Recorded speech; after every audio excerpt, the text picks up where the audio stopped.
भगवत श्लोक क्लास में आज के श्लोक टेस्ट के लिए श्लोक नंबर है 14वें अध्याय का 18वां, अध्याय 14 का श्लोक नंबर 18 और 11वें अध्याय का 38, अध्याय 11 का श्लोक नंबर 38।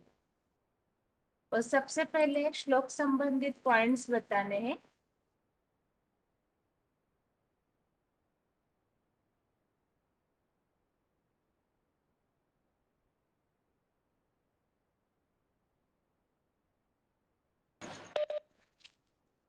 ओम शांति बहन जी। ओम शांति। मिस्री 328 है। सत्रेता के स्वर्गलोक में ऊपर ऊंची स्थिति में जाते हैं। जैसे दिलवाड़ा मंदिर है वो भी जड़ है और ये है चैतन्य जो तुम्हारे पुरुषार्थ से तैयार होता है। हुबहू जैसे यहाँ झाड़ में दिखाया हुआ है ऐसे ही मंदिर बना हुआ है। ऊपर भीट में सारा स्वर्ग दिखाया है। दिलवाड़ा मंदिर में ऊपर छत की ओर देवताओं की मूर्तियां दिखाई गई तो समझ लिया कि कोई स्वर्ग ऊपर होता होगा। ऊपर होने की बात नहीं है बल्कि पुरुषार्थ की संपन्नता की स्टेज में की ऊंची स्टेज की बात है। कैसी स्टेज की बात है? जिसका नाम रख दिया स्वर्ग। अपनी आत्मिक स्थिति में चला गया। जो आत्मिक स्थिति में स्थित हो जाते हैं वो स्वर्ग का अनुभव करते हैं। जब तक देहभान की स्थिति है, देहभान का अनुभव करते हैं, तब तक नरक में पड़े हैं। देहभान से बनता है नरक और आत्मा अभिमान से बनता है स्वर्ग। तो स्वर्ग को ऊपर दिखाया गया है। ऊपर माना ऊंची स्टेज। ऐसे नहीं कि ऊंची स्टेज ही स्वर्ग होता है। प्रैक्टिकल में स्वर्ग होता ही नहीं। नहीं, वो स्टेज, वो आत्मा की आत्मिक स्टेज परिपक्व बन जाती है। एक बार फिर वो आत्मा 2500 वर्ष तक लगातार स्वर्ग का अनुभव करती है। वहाँ पुरुषार्थ करने की दरकार नहीं रहेगी। लेकिन वहाँ का कोई गायन नहीं है शास्त्रों में। और अभी हम संगम युग में हम जो आत्मिक स्थिति में रहने का पुरुषार्थ करते हैं, यहाँ हमको संघर्ष करना पड़ता है। देह अभिमान और आत्मा अभिमान की लड़ाई चलती है। उसको कहते हैं माया की लड़ाई। अभी अभी देह अभिमान, अभी अभी आत्मा अभिमान। बुद्धि में जब ज्ञान ठहरता है तो आत्मा अभिमान बनते हैं। और इस दुनिया के संग के रंग में जब अज्ञान बढ़ता है, देह भानी बढ़ जाते हैं, बन जाते हैं, तो स्वर्ग ऊपर में है दिखाया है तो नीचे ही दुनिया में रहते हैं। लेकिन मन बुद्धि से जब उपराम है तो जैसे स्वर्ग में है। श्लोक पढ़ो बहन जी। पढ़िए। ऊर्ध्व गच्छन्ति सत्त्वस्था मध्ये तिष्ठन्ति राजसा जघन्य गुण वृत्तिस्था अधो गच्छन्ति तामसा। तो सत्वगुण में जाते हैं तो ऊपर की तरफ, और रजोगुण में है मध्य में, और तमोगुण में तो ना जघन्य पाप करते हैं, और गति में जाते हैं तो रौ रौ नरक में जाते हैं। ठीक है।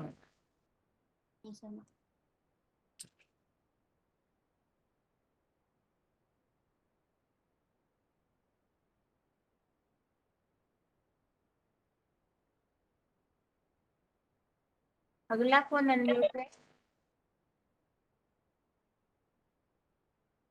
हेलो। हाँ जी बच्चे। हाँ हाँ दीदी, ओम शांति। पॉइंट्स बता रही। हाँ दीदी।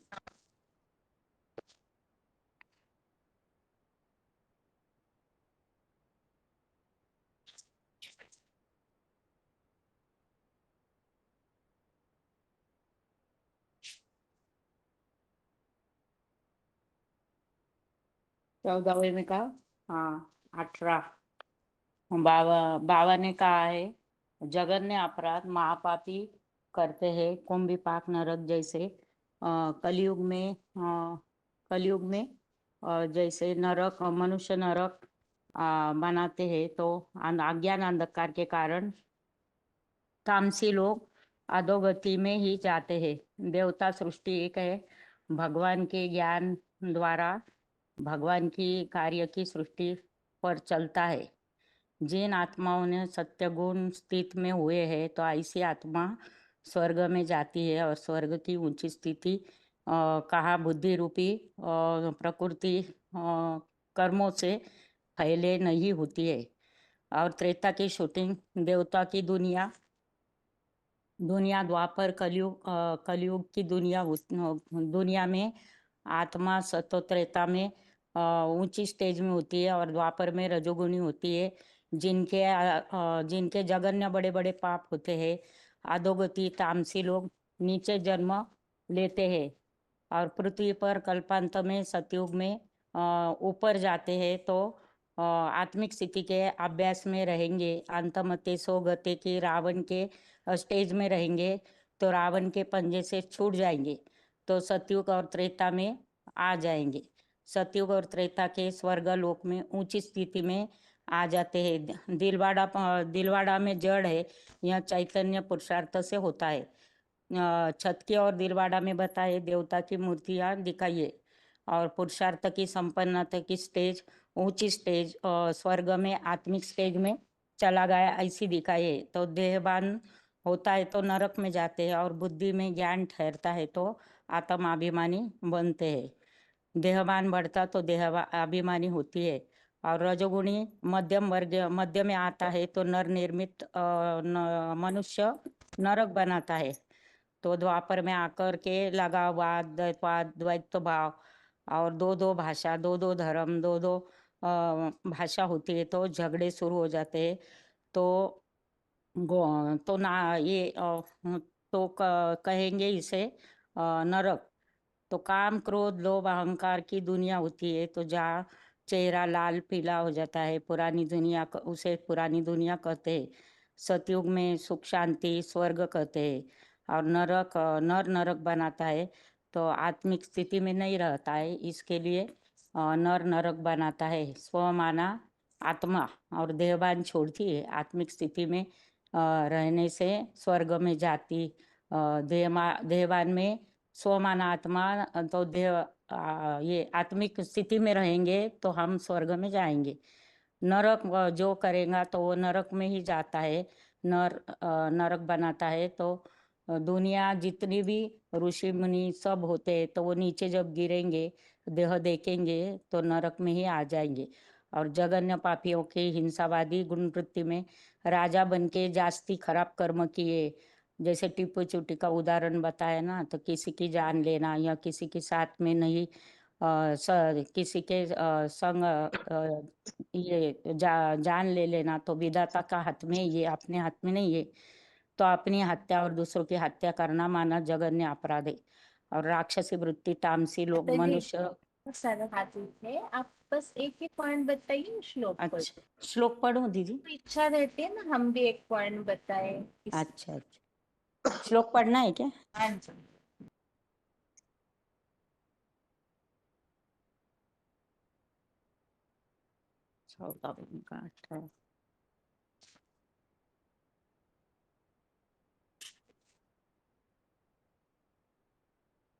ऊर्ध्व गच्छन्ति सत्वस्था मध्ये तिष्ठन्ति राजसा जगन्य गुण वृत्तिस्था अधो गच्छन्ति तामसा। अर्थ बताना है। बताइए। पृथ्वी पर कल्पांत में सत्वगुण में स्थित लोग सत त्रेता के स्वर्गलोक में ऊपर ऊंची स्थिति में जाते हैं, तो रजोगुणी मध्य द्वापर युग में नर निर्मित नरक लोक में स्थित होते हैं, और जघन्य पापियों की हिंसावादी गुण वृत्तियों में स्थित राक्षसी वृत्ति के पशुतुल्य जर्जरीभूत तामसी लोक कलयुगी अधोगति को रौरव नरक की असहनीय यातनाओं में जाते हैं। आगे बताइए। 27,462। ओम शांति। हाँ जी।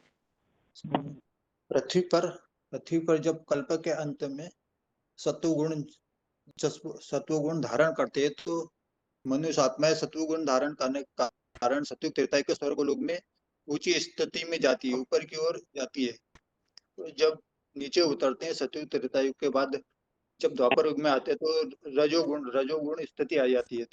उसमें जो उस रजोगुण स्थिति में आंखें लाल पीली करना, क्रोध, वहां से क्रोध की शुरुआत हो जाती है, क्रोध उत्पन्न होता है। तो इस स्थिति में द्वापर युग में नर निर्मित नरक लोक होता है। और जब नीचे उतरते हैं, कलयुग में आते हैं, तो वहां पर जैसे जो भी बड़े बड़े राजा महाराजा है, उन्होंने बहुत पाप कर्म किए हैं। जैसे कहते हैं अजामिल जैसे पापी, अजामिल जैसे पापी रहते हैं, जो जघन्य पापी, हिंसावादी रहते हैं, हिंसावादी पापी रहते हैं, राक्षसी प्रवृत्ति के रहते हैं, पशु तुल्य बोलेंगे उनको, रहते हैं मनुष्य रूप में वो, मतलब उनके संस्कार पशु तुल्य हो जाते हैं, अजामिल जैसे पापी। तो तामसी लोग कलयुग में अधोगति को प्राप्त होते हैं, नरक लोक की जो यातनाएं हैं, वो असहनीय यातनाएं सहन करते हैं। इसका इसका श्लोक बोलूं क्या दीदी? बताइए। ऊर्ध्वं गच्छन्ति सत्व अवस्था मध्ये तिष्ठन्ति राजसाः जगन्य गुण वृत्तिस्था अथो गच्छन्ति तामसाः। एक बार अर्थ पढ़ देता हूँ उसका। पृथ्वी पृथ्वी पर कल्पांत में सत्व गुण में स्थित लोग सत्युग त्रेता युग के स्वर्ग लोक में ऊपर उच्च स्थिति में जाते हैं। रजोगुणी मध्य द्वापर युग में नर निर्मित नरक लोक में स्थित होते हैं। और जघन्य पापियों की हिंसावादी गुण वृत्तियों में स्थित राक्षसी वृत्ति के पशुतुल्य जर्जरी भूत तामसी लोग कलयुगी अधोगति को रोरो नरक की असहनीय यातनाओं में जाते हैं। दीदी ठीक, हो गया पूरा? आगे हेलो। बताइए। हाँ जी। ओम शांति। हाँ जी। मेरा रोल नंबर है 20291। हम्म। हम आज ये होते हैं, जब मनुष्य देह धारण होते हैं तो हमको पता नहीं बन जाते हैं, अपने देह का सुख भोगने लगते हैं, तो उसको हृदय प्रदान करते हैं। इंद्रियों का सुख भोगते हैं, तो शांति बन जाते हैं। सतयुग में तो तत्व प्रदान होते हैं, आते हैं, और देवताएं सब कितने रहते हैं, उनको उनको नाई सुख आवाज होता है, नाई दुख आवाज होता है, तो आत्म की स्थिति में रहते हैं, देह का तो भान नहीं रहता। और ये वापस से जब देह भान में आते हैं तो दूसरों का काम कराने लगते हैं, तो देह अभिमानी अभिमान बनकर देह का सुख भोगने लगते हैं और जब पुलिस में आ जाते हैं, फिर ऐसे देह भान इंद्रिय का सुख भोगते हैं, तमो प्रधान बन जाते हैं। तो इतना ही बनता है। ठीक है माता जी, आगे बताइए झांसी के माता जी। ओम शांति दीदी। बाप कहते जो वाले बताए ओम शांति, बाप कहते हैं जो दिलवाड़ा मंदिर में जो दिखाते हैं कि जो तुम्हारे ऊपर जो छत के ऊपर जो देवताओं का दिखाइए नई दुनिया, भाई कोई कहते हैं नई दुनिया स्वर्ग है, कहीं समझ लिया है स्वर्ग ऊपर में है। यह भगवान जब आते हैं तो ऊपर आत्मस्थिति बन जाती है, बन जाती है, तो समझ लिया स्वर्ग ऊपर में है। इधर तो भगवान आते हैं तो ऊपर उपस्थिति बनाने से स्वर्ग अनुभव कराते हैं। ऐसे नहीं, जो आत्मा की स्थिति आत्म स्थिति बन जाती है तो 2500 साल तक आत्म स्थिति में ही रहेंगे। तो वह स्वर्ग ऊपर में दिखाया है, यह बुद्धि में ऊपर की स्थिति में रहते हैं। तो स्वर्ग ऐसा नहीं है कि स्वर्ग तो नीचे ही है, स्वर्ग तो नीचे ही है, स्वर्ग भी है, नरक भी सब नीचे ही है। यह काम फिर दूसरा है कि बाप कहते हैं यह काम अग्नि, जब तमो प्रधान हो जाते हैं तो काम अग्नि द्वापर से आती है, सत्य कुछ नहीं होता। तो क्या होता है, कहाँ मर्द सत्युग में तो होता तो है काम विकार, श्रेष्ठ काम विकार है तो होता है, यहाँ काम मर्ज तो काम मर्ज होता है, वहाँ काम मर्ज नहीं होता है, यह इमर्ज हो जाती है। द्वापर से द्वापर से लगाव पैदा करता है। तो जहाँ द्वापर में भेदों के दूसरे धर्म में होते हैं, जहाँ 2500 झगड़ा बढ़ते रहते हैं। यह स्वर्ग कैसे कहा जाता है, झगड़ा होते हैं, स्वर्ग कैसे कहा जा सकता है? दुनिया तो शांति नहीं होती, पवित्रता से सुख शांति होती है, सुख शांति होती है। अब त्रेता में शांत अब त्रेता में तो अशांति होती नहीं है। जो एक में जो नरक में होता रहता है वह नर नर नर की दुनिया कहा जाता है, स्वर्ग नहीं कहा समझ सकते। स्वर्ग को समझते, स्वर्ग तो समझा जाता है आत्मस्थिति में, आत्मस्थिति में ही स्व स्थिति में रहते हैं।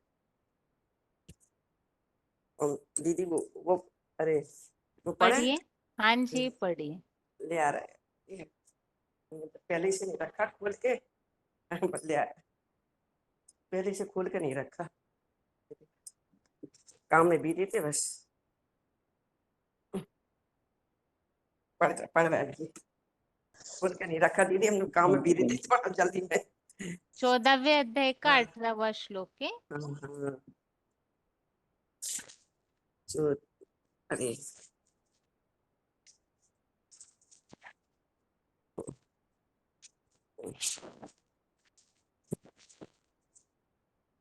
ये ऊर्ध्वं गच्छन्ति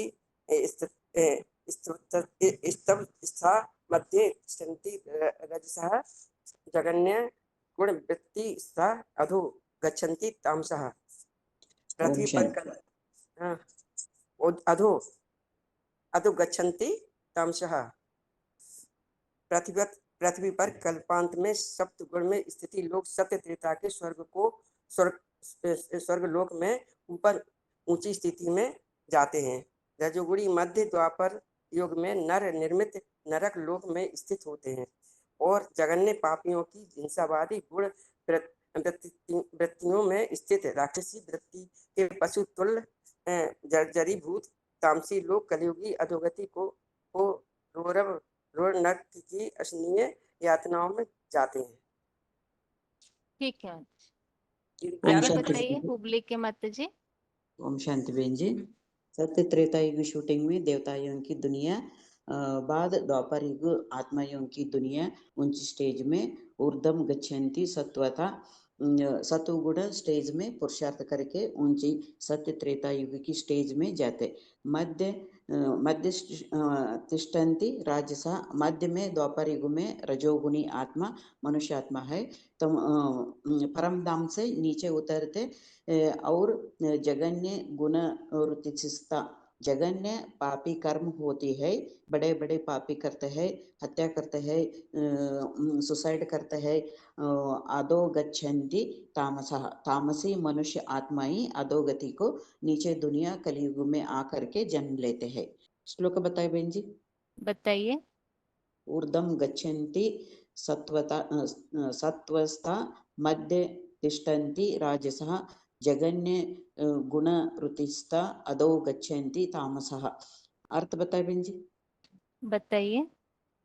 पृथ्वी पर कल्पांत में सतुगुण में स्थित लोग सत त्रेता में स्वर्ग लोक में ऊपर ऊंची स्थिति में जाते हैं। रजोगुण मध्य द्वापर युग में नर निर्मित नरक लोक में स्थिति होती है और जगन्य पापियों की हिंसावादी गुण रुतियों में स्थिति राक्षसी रुति के पशुतुल्य जर्जरीभूत तामसी लोग कलियुग अधोगति के रवरव नरक की असहनीय यातनियों में जाते हैं। ठीक है माता जी। ओम शांति बहन जी। छोटे फोन से जिनका फोन अनम्यूट हो रहा है रोल नंबर बताते जाइए। हेलो हाँ जी। हेलो 9572 लाखपुर मधुबन। ओम शांति दीदी। हाँ रोल जी। नंबर है 26643। और किनका अनम्यूट है?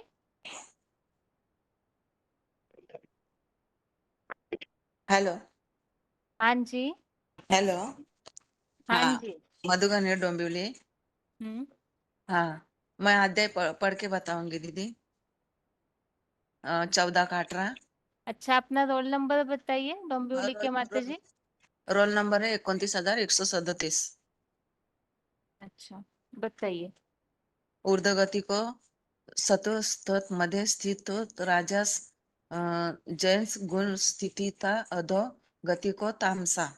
पृथ्वी पर कल्पांत में सद्गुणी में स्त्रीत लोग सत त्रेता के स्वर्गलोक में ऊपर उच्च स्थिति में जाते हैं। रजोगुणी के मध्य द्वापर युग में नर निर्मित नरलोक में स्थित होते हैं। और वेदांत पापियों की हिंसावादी गुण वृत्तियों में स्थित राक्षसी वृत्ति से पशु तुल्य जर्जरी भूत तामसी लोग कलयुग में आघोरी को रौद्र नरक की असहीन आयतन आत्मा में जाते हैं। ओम शांति दीदी। ठीक है माता जी, आगे बताइए। और एक फोन अनम्यूट किया है। हेलो। छोटे फोन से जिनका अनम्यूट हुआ है रोल नंबर बताइए अपना। 1459 हेलो 1459 जलगांव मधुबन।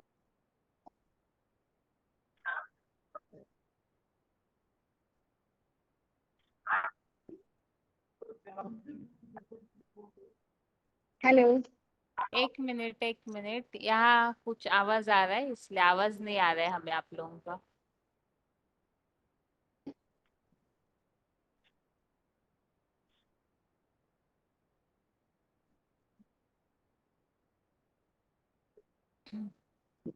बताइए, अभी जिनका दो माताओं का फोन अनम्यूट हुआ रोल नंबर बताइए। 1459 जलगांव। 14579। और किनका अनम्यूट है? हेलो ओम शांति दीदी। हाँ, ओम शांति 2043 6045 हो गया। और छोटे फोन से किनका अनम्यूट है? दीदी 26643 मधुबन आपका जम्मू। हो गया। लातूर, जम्मू, जलगांव, बालेश्वर, इन सबका हो चुका है। इसके अलावा कोई बाकी है?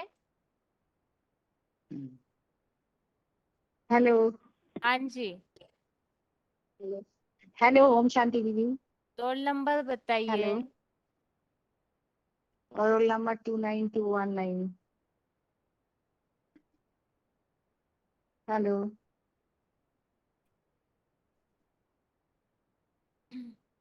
आज का श्लोक पढ़ा है सभी ने? 14वें अध्याय का 18वां। हाँ जी हाँ। ठीक है। प्रश्न ये है अभी,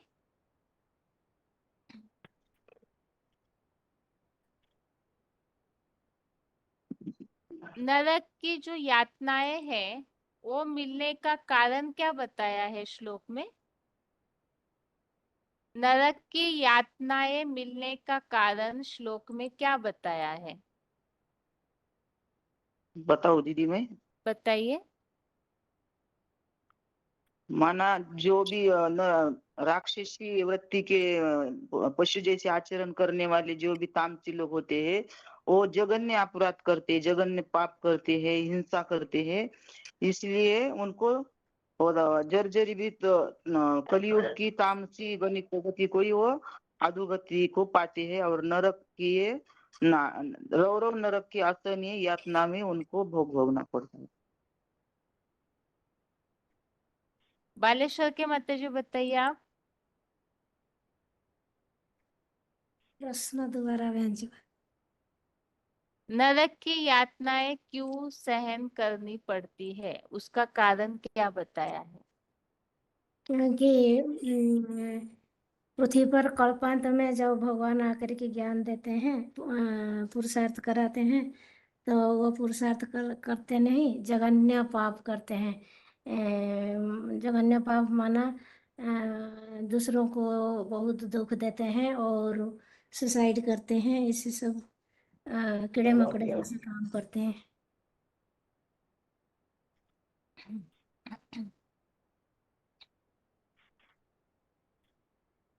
हेलो। अभी जम्मू के माता जी आपके लिए प्रश्न है, और जलगांव, जम्मू और जलगांव आप दोनों के लिए प्रश्न है माता जी।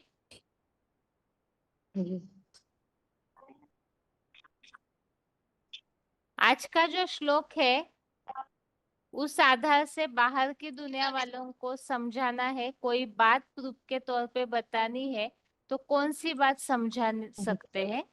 मुख्य आज के श्लोक में कौन सी ऐसी बात है जो समझाई जा सकती है? जी उनको हम बोलेंगे हम कि दुनिया वो वालों को सत्वगुण में कि आप कलयुग से नीचे कैसे कलयुग से नीचे नरक लोक में कैसे आ गए। पहले हम मना जब भगवान ने हमें भेजा तो सुख में ही भेजा होगा ना, क्योंकि वो हमारे पिता है, तो वो सुख में ही भेजेंगे। तो हम आए थे सतयुग में, सत्वगुण में, लेकिन फिर भी हम नर निर्मित नरक लोक में धीरे धीरे नीचे उतर गए, क्योंकि दूसरों के संग के रंग में आ गए। तो नरक में आने का कारण अनेकों का संग क्या बता सकते? बताइए जम्मू के माता जी।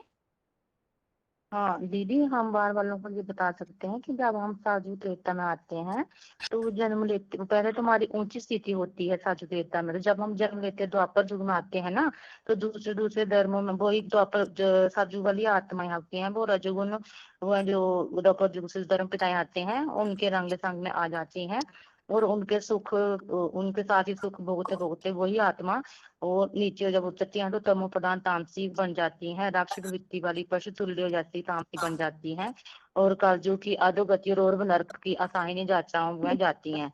लेकिन हम यही बोले कि हम साधु हम तो 16 काल से पूर्ण देवी देवता होते हैं, तो सुख भोगते हैं तो नीचे उतरते हैं, तो नीचे द्वापर में पहुंचते हैं तो दूसरे दूसरे धर्म पिताओं के रंग संग में आकर के हम उनके रंग सुख भोगते हैं, तो और नीचे उतरते हैं तो कालयुग में आ जाते हैं। कालयुग जहाँ हम और पाप करते हैं तो राक्षस वृत्ति और पशु तुल्य जैसे बन जाते हैं और नरक में पड़ जाते हैं, तो असाहिनी यात्राओं में जाते हैं। बोला हमें दुख ही दुख मिलता है जब हम तामसी कालयुग में उतरते हैं तो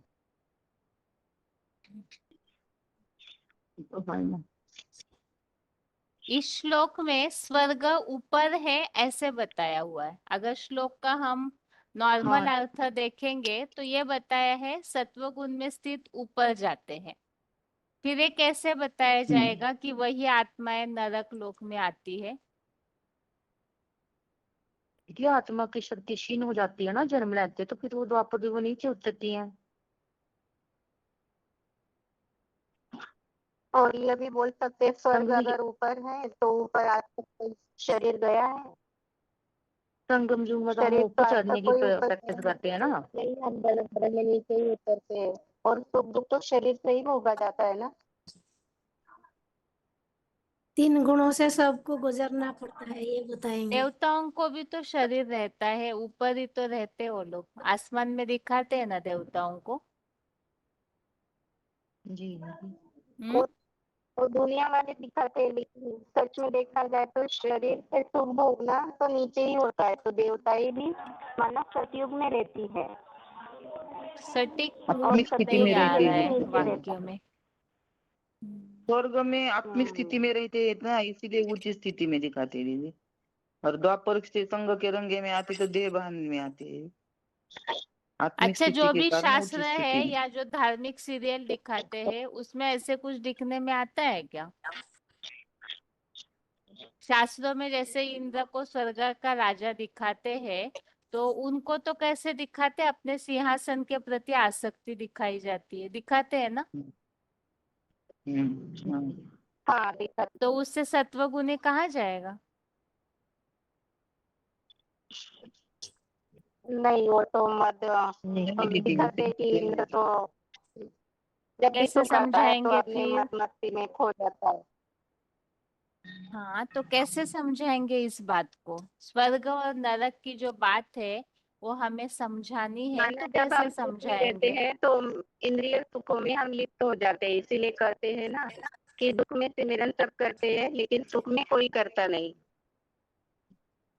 तो ये सुख के ही दिन गिने हुए हैं, इसीलिए दुख की हिस्ट्री किसी को पता नहीं। दुख की हिस्ट्री भगवान आता है तभी हमें सुख सुख की की हिस्ट्री पता हिस्ट्री, चलती सुख है। की, दुख की तो मिलती ही है। हाँ, दुख की मिलती है लेकिन सुख की हिस्ट्री हमें पता नहीं चलती। भगवान आते हैं तभी पता चलते। अच्छा, वो संगम युग में लातूर पड़ के जाता माता है जी जब बाप बताइए, आते हैं ना। राक्षस किने कहा है? राक्षस, हाँ, जो पाप कर जघन्य पाप करते हैं और हिंसावादी गुण वृत्ति में स्थित होते हैं, उनको राक्षसी वृत्ति के कुशी तुल्य आत्मा कहा है। इसके पीछे श्लोक में हमने ऐसे पॉइंट में ही समझा था, मूढ़ा जन्मनि जन्मनि, जो तमोगुनी आत्मा है हाँ। उनको मूढ़ योनियों में जन्म मिलता है। तो जन्म मूढ़ मिलता है। योनियों में जन्म मिलना अर्थात क्या? जैसे कोई एग्जाम्पल बताइए मूढ़ योनियों का। हाँ। बालेश्वर के क्रोधात माता जी भवति बताइए। बताइए बताइए, रुकिए नहीं, बताइए। किसको बोल रही दीदी? आप ही बताइए, आप बता रहे थे ना, बताइए। हाँ हाँ, ते क्रोधात भवति समूह समूहात स्मृति भविष्य माना जब काम की इच्छा पूर्ति नहीं होती तो क्रोध आता है, क्रोध नहीं आता है तो इसीलिए फिर मूढ़ता को प्राप्त होता है और अज्ञानता माना ज्ञान अनिश्चय हो जाता है ज्ञान के प्रति। और लापरवाही ये भी बोला है ना, बेसमझी लापरवाही तमोगुण से आती है कलयुग में, व्यभिचार पैदा होता है, लालसा लोलुपता। बालेश्वर के माता जी बताइए, मूढ़ योनियों में जन्म मिलना अर्थात क्या? मूढ़ योनि में जन्म लेना अर्थात जो नीचे पुरुषार्थी हैं वो कीड़े मकोड़े जैसे पुरुषार्थ करते हैं, पशु तुल्य पुरुषार्थ करते हैं, को संबंधी संपर्क के बारे में ज्ञान नहीं रहता है, संबंध संपर्क संबंध संपर्क में दूसरों को दुख देते हैं, इसको कहते हैं मूढ़ योनि वाले हैं। वो जन्म जन्मांतर मूढ़ योनि में ही जन्म लेते हैं, अर्थात मूर्खता। मूढ़मती के व्यभिचारी कलयुग राक्षसों में में पैदा आकर तो होता है। सभी दुख देते हैं ना, सभी को। हाँ, ऐसे कोई है जो दुख नहीं देता है? सब दुख देते हैं एक दूसरे को। मूढ़ अर्थात मूर्खता। तो सभी मूढ़ बनेंगे। हम्म। मनन चिंतन मंथन करके सोच विचार करके कर्म नहीं करते।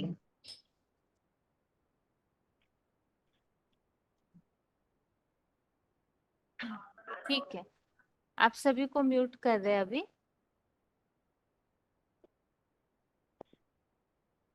ओम शांति।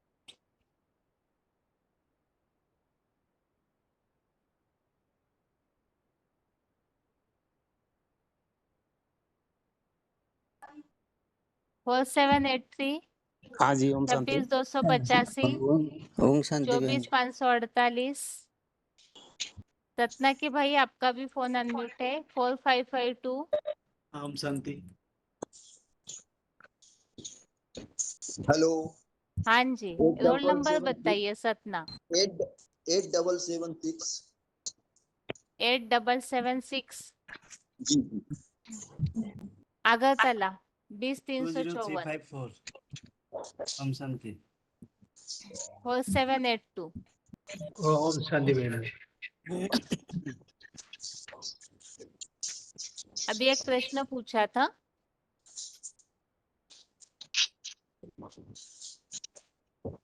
ओम शांति 2111।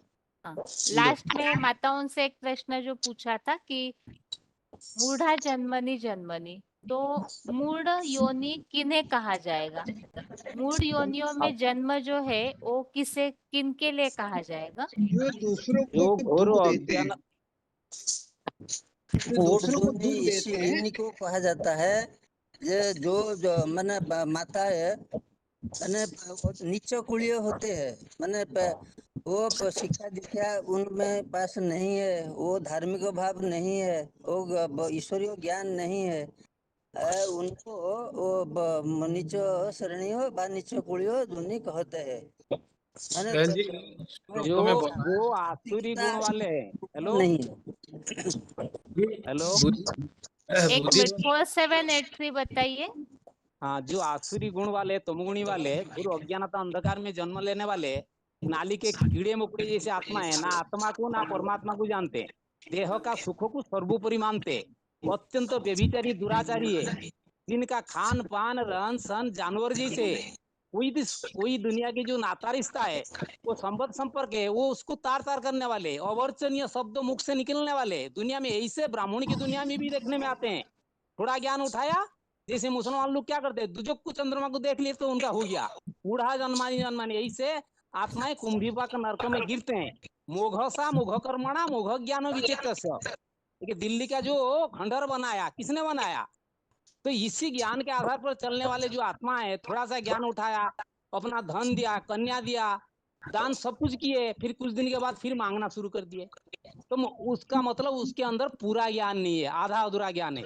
कि आधा अधूरा ज्ञान जो उठाते हैं, उनके चित्त में अनेक कामना रहता है, अनेक चित्त विभ्रांता मोह जाला समावृता प्रसक्ता काम भोगेषु पतंती नरके सोचू।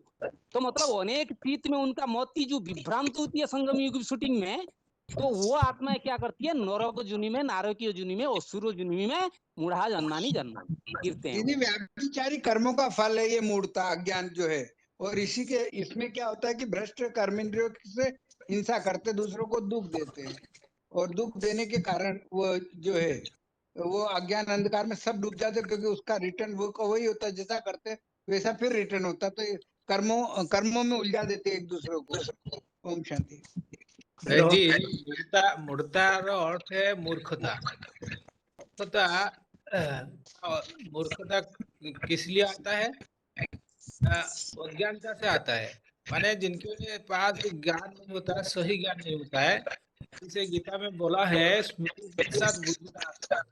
बुद्धि सही तरीके से जिनका काम नहीं करता है, श्रीमत पर न चलने वाले, उनका तो बुद्धि भ्रष्ट हो जाता है।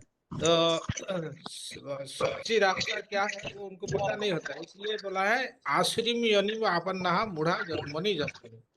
तो इसलिए आसुरी योनि को वो उसी कुल में ही, उसी वंश में चले जाते हैं।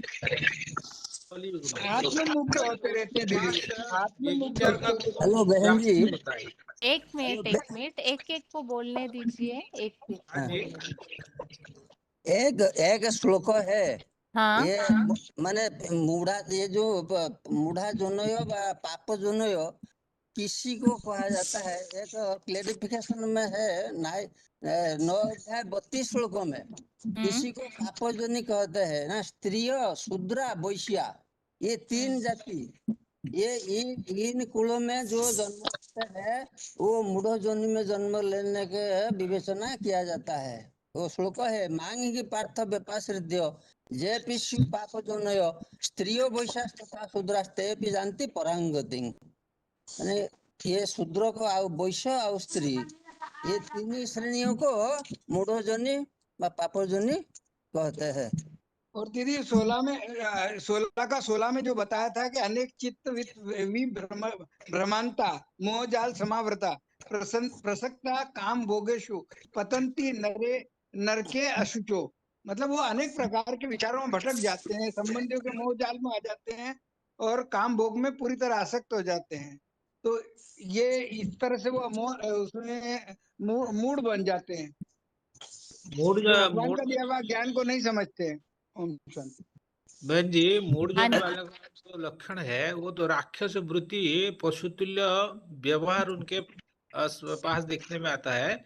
वो तो जरूर वो दूसरे धर्म के जो विदेशी विधर्मी आत्माएं होते हैं, उनके संग के रंग में आकर के द्वापर कलयुग में जो देवता धर्म के आत्मा है वो भी प्रभावित होकर ऐसे ही कर्म में लिप्त हो जाते हैं।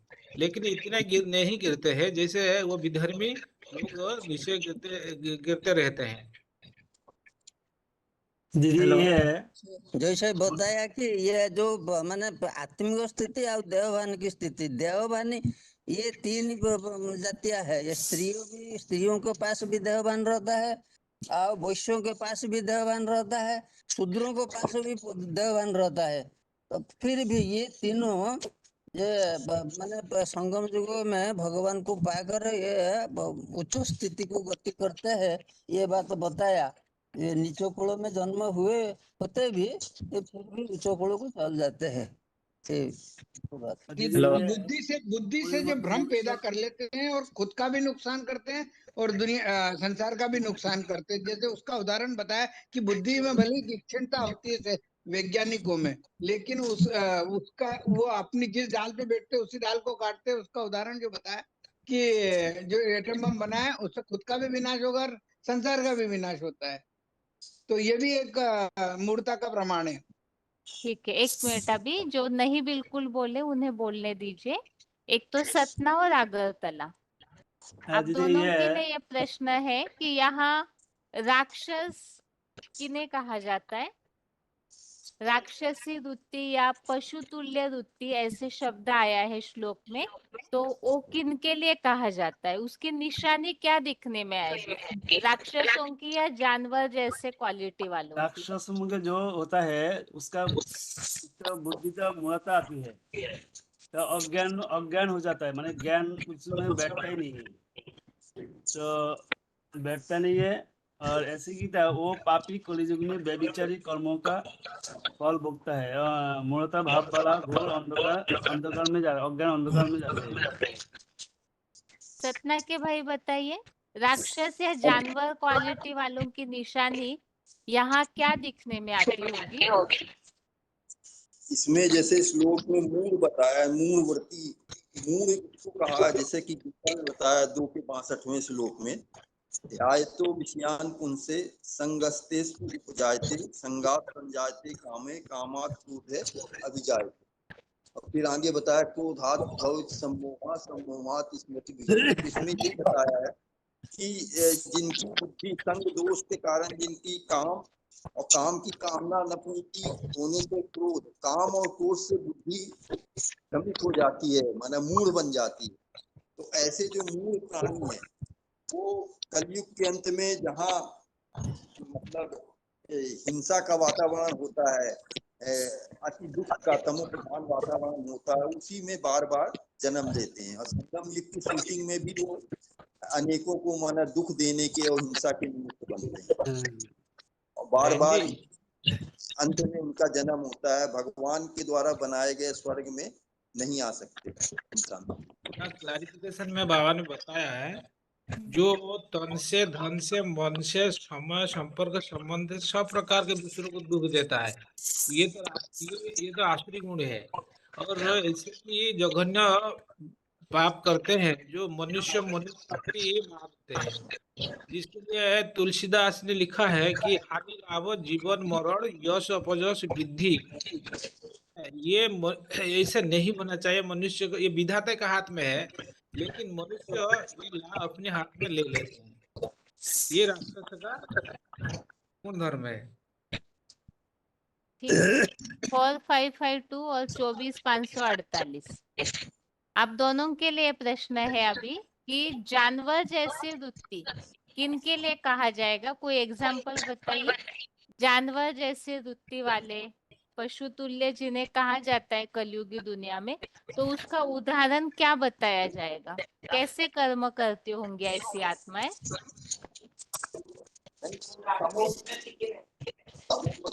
4552।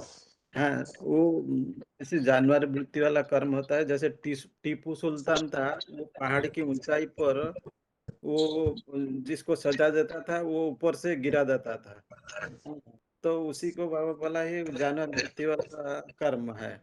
और भी जानवर वृत्ति वाला कर्म है, जैसे कोई हिंसा करके खा जाना, चिरफाड़ करके खा जाना। ऐसे तो और प्राणी जो है, जो शाकाहारी प्राणी, वो किसी को दुख नहीं देता है, किसी हिंसा करके वो अपना भोजन नहीं खाते। लेकिन मनुष्य आज ऐसे भोजन करता है जो दूसरे को चीर-फाड़ करके खा जाता है, दूसरे प्राणियों को। ये ऐसे कर्मों को वो जानवर जैसे कर्म कहा जाएगा।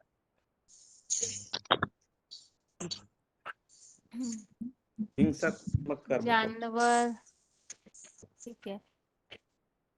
जानवर का तो बहन जी बाबा ने भी ऐसा बोला है, जानवर का ऐसा धर्म है, वो उनको पता नहीं रहता है कि ये कौन माँ है, बहन है, बेटी है, बहू है, लेकिन उनके साथ वो दुष्कर्म करने चुकते थे।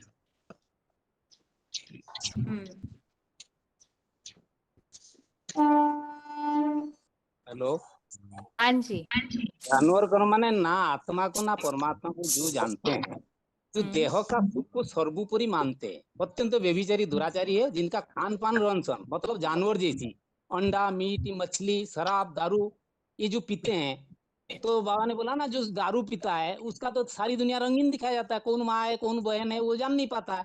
तो व्यभिचारी जैसे जानवर होते हैं उनका तो कुछ माँ बहन का नाता रिश्ता नहीं है, ऐसे आज की मानव बन चुका है।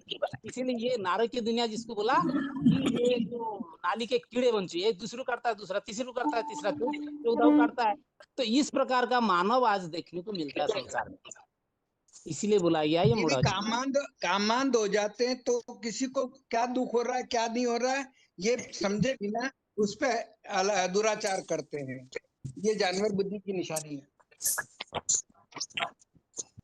अभी इसके पहले माताओं से एक प्रश्न पूछा था, उसी प्रश्नों को एक बार रिपीट कर रहे हैं सही उत्तर के लिए। यहाँ सत्व गुण की बात बताई हुई है। सतना के भाई बताइए सत्व गुण के लिए क्या बताया है इस श्लोक में?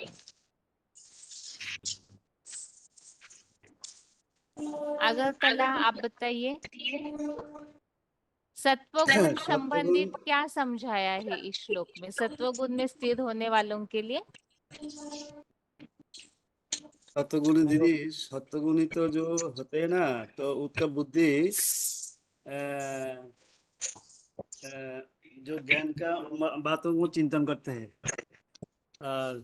सत्य रास्ते पर चलने की चलते हैं, और बाबा जो ज्ञान का है ना वो ज्ञान का मनन चिंतन करते हैं, अर्थात आत्मिक स्थिति का समझ आती है, उसी स्टेज की स्थिति में जाते हैं।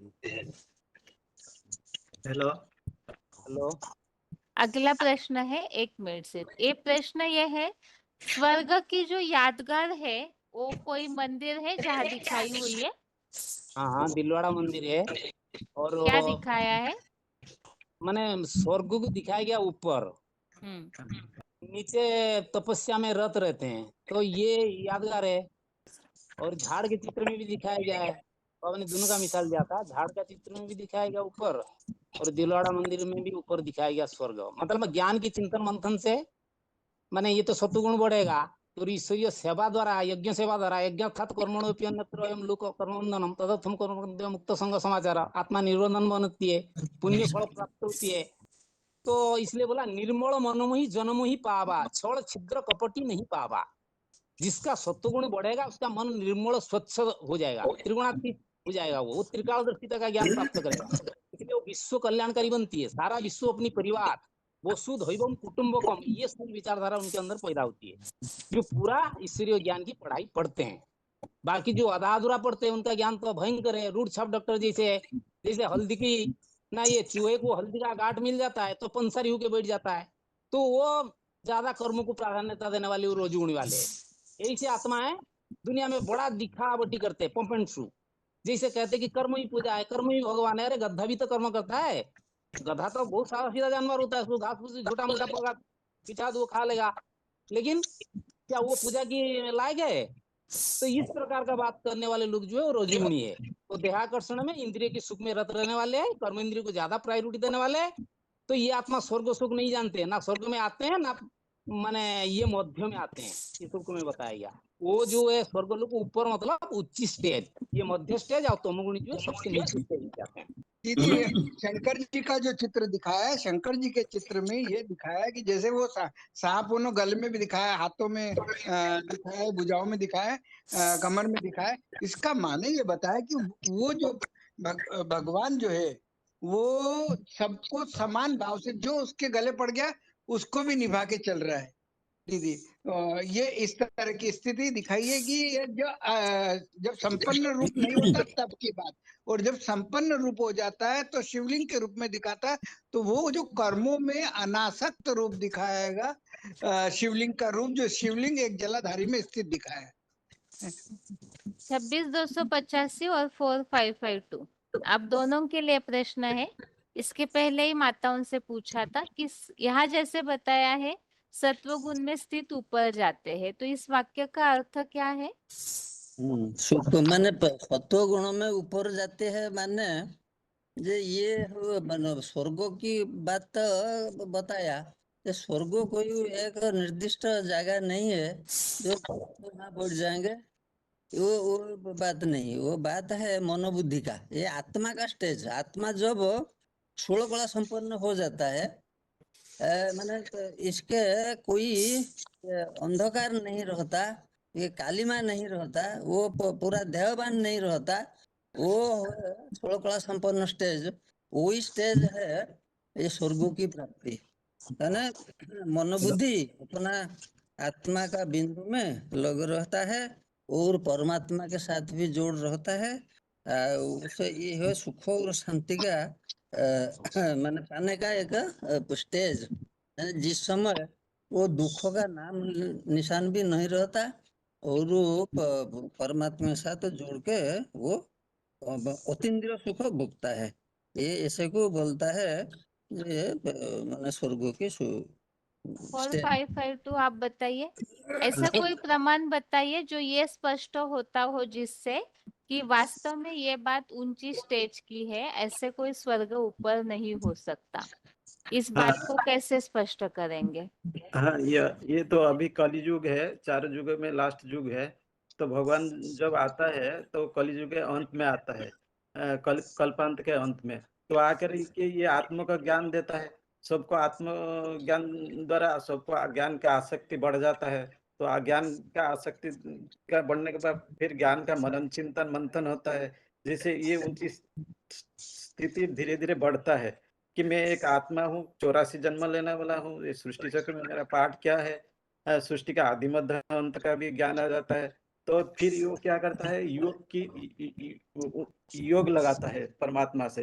तो वो ब्राह्मण बन के योग लगाता है, योग बढ़ने से उसका भी सत्व गुण बढ़ता है। फिर वो यज्ञ सभा करने लग पड़ता है। तो यज्ञ कर्म का जो फल है वो निर्मल फल सात्विक फल उसको भी मिलता है, वो स्वर्ग की और उसका मन और अग्रसर होता है। फिर आता है वो कल्पांत में जब उसका आत्मिक स्थिति ऊंची स्थिति को प्राप्त करता है, उसका सुख का अनुभूति धीरे धीरे बढ़ने लगता है। तो वो पूरा आत्मिक स्थिति को जो पूरा धारण कर लेता है, तो पूरा जो स्वर्ग जो मॉडल दिखाया कि स्वर्ग ऊपर था, तो ऐसे ये कल्पा अंत में वो जब साकार सृष्टि का परम धाम बनेगा तब ये सिद्ध होगा कि ये ऊंची स्टेज वाला जो स्वर्ग आ रहा है। तो उसी में जो आत्मा सब ये कल्पांत में जो योग लगाएंगे परम धाम में, तो यही अनुभव करेंगे कि हम स्वर्ग में जाएंगे। अभी तो कोई स्वर्ग का नहीं मान रहा है, बाहर वाले तो स्वर्ग था कि वो तो नहीं मान रहे, इसी दुनिया को स्वर्ग मान रहे हैं। तो वही 4.5 लाख आत्मा वही स्वर्ग की स्थिति अनुभव कर सकेंगे। दीदी ये है, कोई आत्मा अगर सतगुण में जाते हैं ना तो उसी के खुशी का डांस करते हैं, या कि ज्ञान की सदैव मनन चिंतन करते हैं, और परमात्मा आत्मा और परमात्मा का मनन चिंतन करते हैं। तो किसी के प्रति लगाव नहीं रहती है। जब सतगुण बढ़ जाता है कोई इच्छा नहीं रखते हैं, और सदैव ज्ञान की मनन चिंतन ही करते हैं, परमात्मा की ज्ञान चिंतन करते हैं। कोई किसी का कल्याण हो ऐसे भी चिंतन करते हैं। दीदी रासलीला जो है उसका भी उदाहरण दे सकते हैं इसमें कि वो जो भगवान के लिए जो प्राप्ति के लिए जो घूमते रहते, लेकिन वो समझ नहीं पा रहे कि जो गोपियां हैं जो जिन्होंने भगवान से गुप्त संबंध जोड़ा, जो गुप्त संबंध की भाषा क्या बोली कि जो अपने आप को बिंदु रूप में एक रूप स्थिति बना ले भगवान के साथ, तो वो हर एक आत्मा ये महसूस करती है कि भगवान मेरे साथ डांस कर रहे हैं। इसका जो प्रूफ प्रमाण बताया कि जो रासलीला में हर एक गोपिया के को महसूस होता है कि भगवान उनके साथ डांस कर रहे हैं। ये नहीं बोल सकते क्या दीदी? नहीं, ये प्रसंग थोड़ा अलग हो जा रहा है। 1 मिनट। हाँ, सूरत बताइए आप 27,882। हाँ दीदी, ये बता सकते हैं कि जैसे भक्ति मार्ग में ये है कि भाई भगवान ऊपर रहता है और मनुष्य जैसे नीचे रहते हैं, मगर जितने भी मंदिर जो भी बने हुए हैं वो इसी पृथ्वी पे बने हुए हैं, इसी सृष्टि पे बने हुए हैं। तो मतलब ये समझ सकते हैं कि ये बता सकते हैं कि जो मनुष्य की जो बुद्धि है वो श्रेष्ठ की ओर जाती है। मतलब भगवान जब इस सृष्टि पे आता है, जब उसमें वो अपनी याद से, अपनी पुरुषार्थ से वो जब वो ऊंची स्टेज में जाता है तो वही देवता बन जाता है। तो ये बता सकते हैं। जब वो ठीक तमोगुणी है वो देह अभिमान के में आता है तो फिर वो मनुष्य बन जाता है, वो फिर वो कर्म भी ऐसे करने लगता है जो फिर उसको राक्षस कहा जाता है। ठीक है।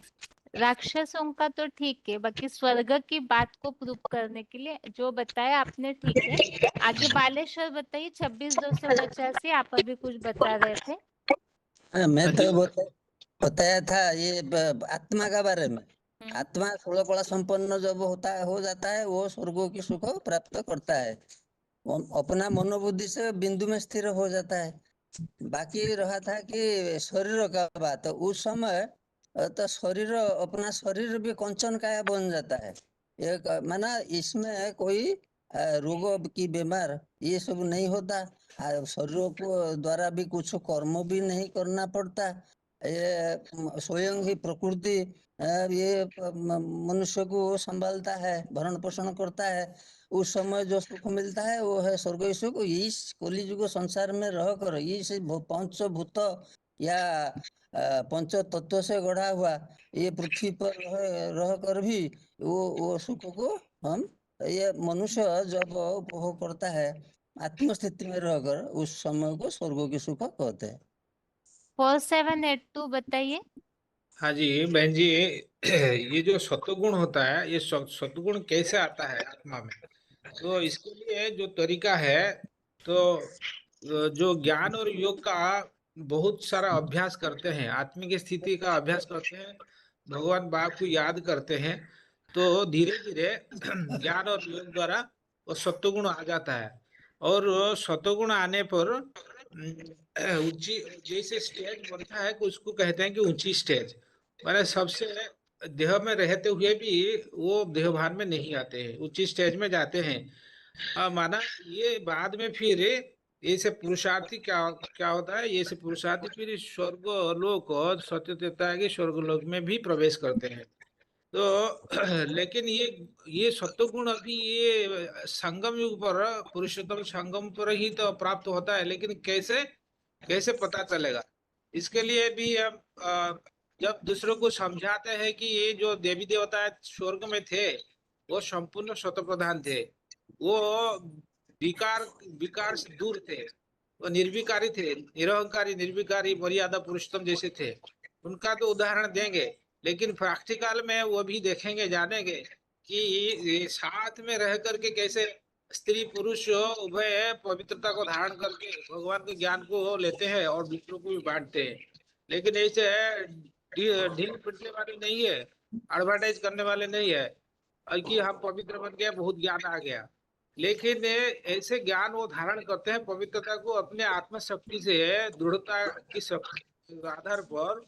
वो पवित्रता को धारण करने वाले वो जिनके साथ बैठेंगे रहेंगे बातें करेंगे, वो जो जरूर मालूम पड़ेगा, वो भी अनुभव करेंगे कि ये कुछ इनको कुछ मिलने वाला है। ये स्वतः प्रधान का लक्षण है। हेलो ठीक है। अभी अगरतला प्रश्न ये है, रजोगुनी जो कर्म करते हैं उसका फल क्या मिलता है? रजोगुणी दीदी जो रजोगुनी कर्मों का फल क्या मिलता है? रजोगुणी फल तो दीदी ये जो रजोगुणी जो कर्म करते हैं तो वो लापरवाही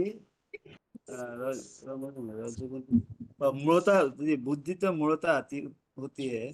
अज्ञान अंधकार ज्ञान ढक जाता है और अधोगति में जाते हैं, तामसी अधोगति में जाते हैं और जो बुद्धि काम नहीं करती दीदी, अर्थात द्वैतवादी। 21,411 रजोगुनी दीदी। कर्मों का फल क्या है? दुख है दीदी, रजोगुणी कर्मों का फल दुख है। किस इसमें कारण दुख मिलता है रजोगुनी क्योंकि कर्मों से? लगाव और लालसा उत्पन्न हो जाती है ना, लोभ पैदा होता है, लालसा और लोलुपता आ जाती रजोगुण है। के कारण दुख क्यों मिलता है, क्या बताया है कारण उसका?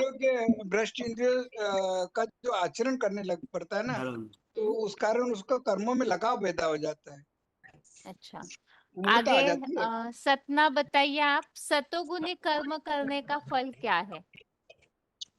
सात्विक कर्मों का फल क्या मिलता है? दीदी सात्विक कर्मों का फल निर्मल होता है।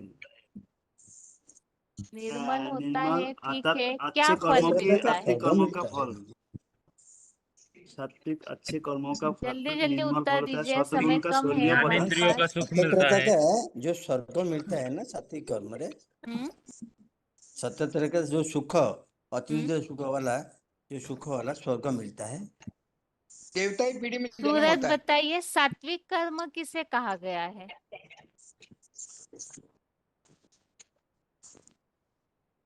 सात्विक कर्म किसे कहा गया है? अच्छा, 26,285 बताइए, सात्विक कर्म सात्विक, किसे कहा है? हाँ सात्विक कर्म ऐसे को कहा जाता है कि ये अभी जो संगम युग में भगवान आकर जो रुद्र ज्ञान यज्ञ चलाते हैं, वो यज्ञ सभा में लग जाकर वो उसमें कर्म में मैंने लगाने से ये क्या होता है कि ना, ईश्वरीय सेवा सात्विक कर्म है, एक ही हाँ वाक्य में। सात्विक ये ना यज्ञ सेवा अभी कर्म ना सात्विक कर्म। 27,882, ऐसे आप पाप बताइए, नहीं आता। यज्ञ सेवा को सात्विक कर्म क्यों कहा है, या श्रेष्ठ कर्म क्यों कहा है यज्ञ सेवा को? क्योंकि वो इससे परमार्थ की सेवा है ना, वो स्वार्थ की सेवा नहीं है। परमार्थ की सेवा है, ठीक है। क्या हाँ जी। बता रहे 26,285? मैंने इससे पाप नहीं लगता, मैंने यज्ञ अर्थात कर्मण अन्यत्र लोकों कर्म बंधन बंधन नहीं होता। मैंने ये स्वार्थ है की ऐसा सेवा में तो कर्म आसक्ति होती सबसे है, अच्छा लगाव कर्म, होता है, लोभ होता इससे है। पाप का नाम लेस नहीं रहता, वो पुण्य बढ़ता और मैंने सुख भी मिलता। 24,548, हाँ जी अभी जो भी ईश्वरीय सेवा कर रहे हैं, क्या जी। सभी का ये ऐसे है कि पाप नहीं बनता हो ईश्वरीय सेवा से? ईश्वरीय ये सेवा किस से स्थिति में या किस प्रसंग के लिए बताया जाएगा कि ईश्वरीय सेवा से पाप नहीं बन रहा है? हाँ, जब आत्मस्थिति रहकर सेवा करेंगे, बाप की याद रहकर सेवा करेंगे तो पाप नहीं बनेगा। बाप अच्छा, की याद ईश्वरीय सेवा करते समय यज्ञ सेवा पाप का बन फल रहा नहीं है या भोगना, नहीं? हम्म यज्ञ सेवा का फल नहीं भोगने की आशा अगर रहेगी तो ये हाँ। सात्विक कर्म कहलाएगा। और इसका 21 जन्म इसका फल मिलता है, 21 जन्म के लिए इसका फल मिलता है। और जो दूसरे जो कर्म होते हैं उनमें अल्पकाल का फल मिलता है। यदि श्रीमत के अनुकूल है तो फिर वो मतलब वो पाप नहीं बनेगा। नहीं, ये ऐसा होता है कि जो कर्म हम करते हैं यज्ञ सेवा में, उसका फल भी है, परंतु फल में आसक्त न होकर जो कर्म हम करते हैं ईश्वरीय सेवा में, इससे पाप नहीं लगता। ठीक है। जो फोर फल फाइव इसका फाइव ऐसा टू, है तो पाप लगता। एक मिनट अभी पूछने दीजिए अगला। 4552, यज्ञ सेवा से हमारा पाप नहीं बन रहा है या पाप बन रहा है, ये कैसे पता चलेगा? ईश्वरीय सेवा करते समय पाप बन रहा है या नहीं, ये कैसे पता चलेगा? हम सात्विक कर्म ही कर रहे हैं, हल्के हो रहे हैं, ये कैसे पता चलेगा? वैसे आधा उत्तर दे दिया प्रश्न में ही, बताइए। खुशी खुशी मिलेगा, ईश्वरीय हाँ? सेवा करने से खुशी बढ़ता है। खुशी खुशी बढ़ती है, ठीक है। और भी एक मैं बताऊं, मंथन बढ़ेगा। बताइए। ये और एक है, एक मिनट एक मिनट एक मिनट, 4782 क्या बता रहे आप? ईश्वरीय कर्म तो करेंगे और उससे उसके साथ साथ ज्ञान का मनन मंथन भी चलता रहेगा। और ज्ञान का अगर मंथन चलेगा, हाँ। और और उसका रिजल्ट अगर मिलता रहा कि मिल रहा है तो वो खुशी का फल देगा। जैसे बाबा कहते हैं कि क्या उसको बोलते हैं, सेवा का मेवा मिलना चाहिए। दीदी ये भी बता सकते हैं कि अगर जिसकी भी सेवा कर रहे हैं वो हाँ। मतलब उसको खुशी प्राप्त होती है तो उससे वो पाप नहीं बनेगा। मतलब जो सेवा कर रहा है उसके भी पाप नहीं बनेगा, और सामने जिसकी सेवा कर रहा है उसको भी खुशी मिलती है तो फिर वो पाप में नहीं आएगा। हाँ ठीक है। तो और भी यो ईश्वरीय सेवा करते समय वो इतना वो निद्राजित बन जाएगा, वो नींद कम होगा। और जैसे बाबा बोलता है, रात को वो कोई कपड़ा का दुकान में काम करता है तो उसको वही चीज याद आता है, वो धोती फाड़ देता है। ऐसे ही ईश्वरीय सेवा करते करते भी उसका नींद बहुत कम हो जाएगा, वो इतना खुशी बढ़ जाएगा, वो और निद्रा। एक पॉइंट मैं बताता अर्थक हो हूँ जाएगा। दीदी। ईश्वरी सेवा अगर हाँ, कर रहे तो उसकी महसूसियत होती कि उसको थकान महसूस नहीं होगी। हाँ। और एक पॉइंट मैं बताता हूँ, ये अव्यक्त वाणी में है देख ट्रस्टी बन कर सब समय ऐसा संकल्प लेना चाहिए कि मेरा घर, मेरा परिवार, मेरा ये काम, ये नहीं है, ये सब तेरा, मेरे को तेरा बना दो। यहाँ तेरा है, वहाँ दुख खत्म, मेरा कहना और मुझना, तेरा कहना और मुझ में रहना, ये बात एक अव्यक्तवाणी में है। तो दूसरा सेवा करते समय सब तेरे लिए होकर मेरा को सपनों में भूल जाना है। ऐसे ही बात। और दूसरा पॉइंट भी ऐड कर सकते हैं कि हद को बेहद में परिवर्तन कर देना, अव्यक्तवाणी का कैसे पॉइंट। परिवर्तन करें? जैसे कि हद को बेहद में कैसे परिवर्तन करेंगे, जो जैसे बाबा कहते हैं ना, मध्याजी भवो मदमना भवो मदभक्त मध्याजी मांग नमस्कुरु। मारे मैं जो कर्म करता हूँ स्थूल रूप में वो सारे यज्ञों के लिए ही करता हूँ, ये कल्याणकारी कर्म है, इसे समझ करके चलना है कि मैं ट्रस्टी हूँ। हद को बेहद में कन्वर्ट करना है। ठीक है, अभी सभी को म्यूट कर रहे हैं। ओम शांति। ओम शांति जी। ओम शांति। ओम शांति। ये जो टॉपिक अभी चल रहा था स्वर्ग की बात, कि स्वर्ग ऊपर नहीं इसी दुनिया में है, तो इसके लिए और भी ऐसे प्रूफ इकट्ठा कीजिए जो हम ये बात समझा सकते हैं कि स्वर्ग इसी दुनिया की बात है। यहाँ श्लोक में तो एक बात आई है 29 स्टेज की, लेकिन इसके अलावा ऐसी बातें इकट्ठा कीजिए जो कोई भी इस बात को मानने के लिए सहज तैयार हो कि स्वर्ग वास्तव में इसी दुनिया की बात है। इसके अलावा बीच में पिछले हफ्ते जब तमोगुण की बात चल रही थी तब भी एक टॉपिक बताया था, तमोगुण की निशानियां और आज की दुनिया के लोग तमोगुणी है। इस प्रसंग में एक टॉपिक बताया था, अगर याद है तो जरूर तैयारी करके रखिए। आज की दुनिया में बहुत सारी बातें हैं जिससे ये बात स्पष्ट कर सकते हैं। अभी और फोन अनम्यूट किए जा रहे हैं। ओम शांति दीदी। ओम शांति। 28 322 10089 19 423 28 216।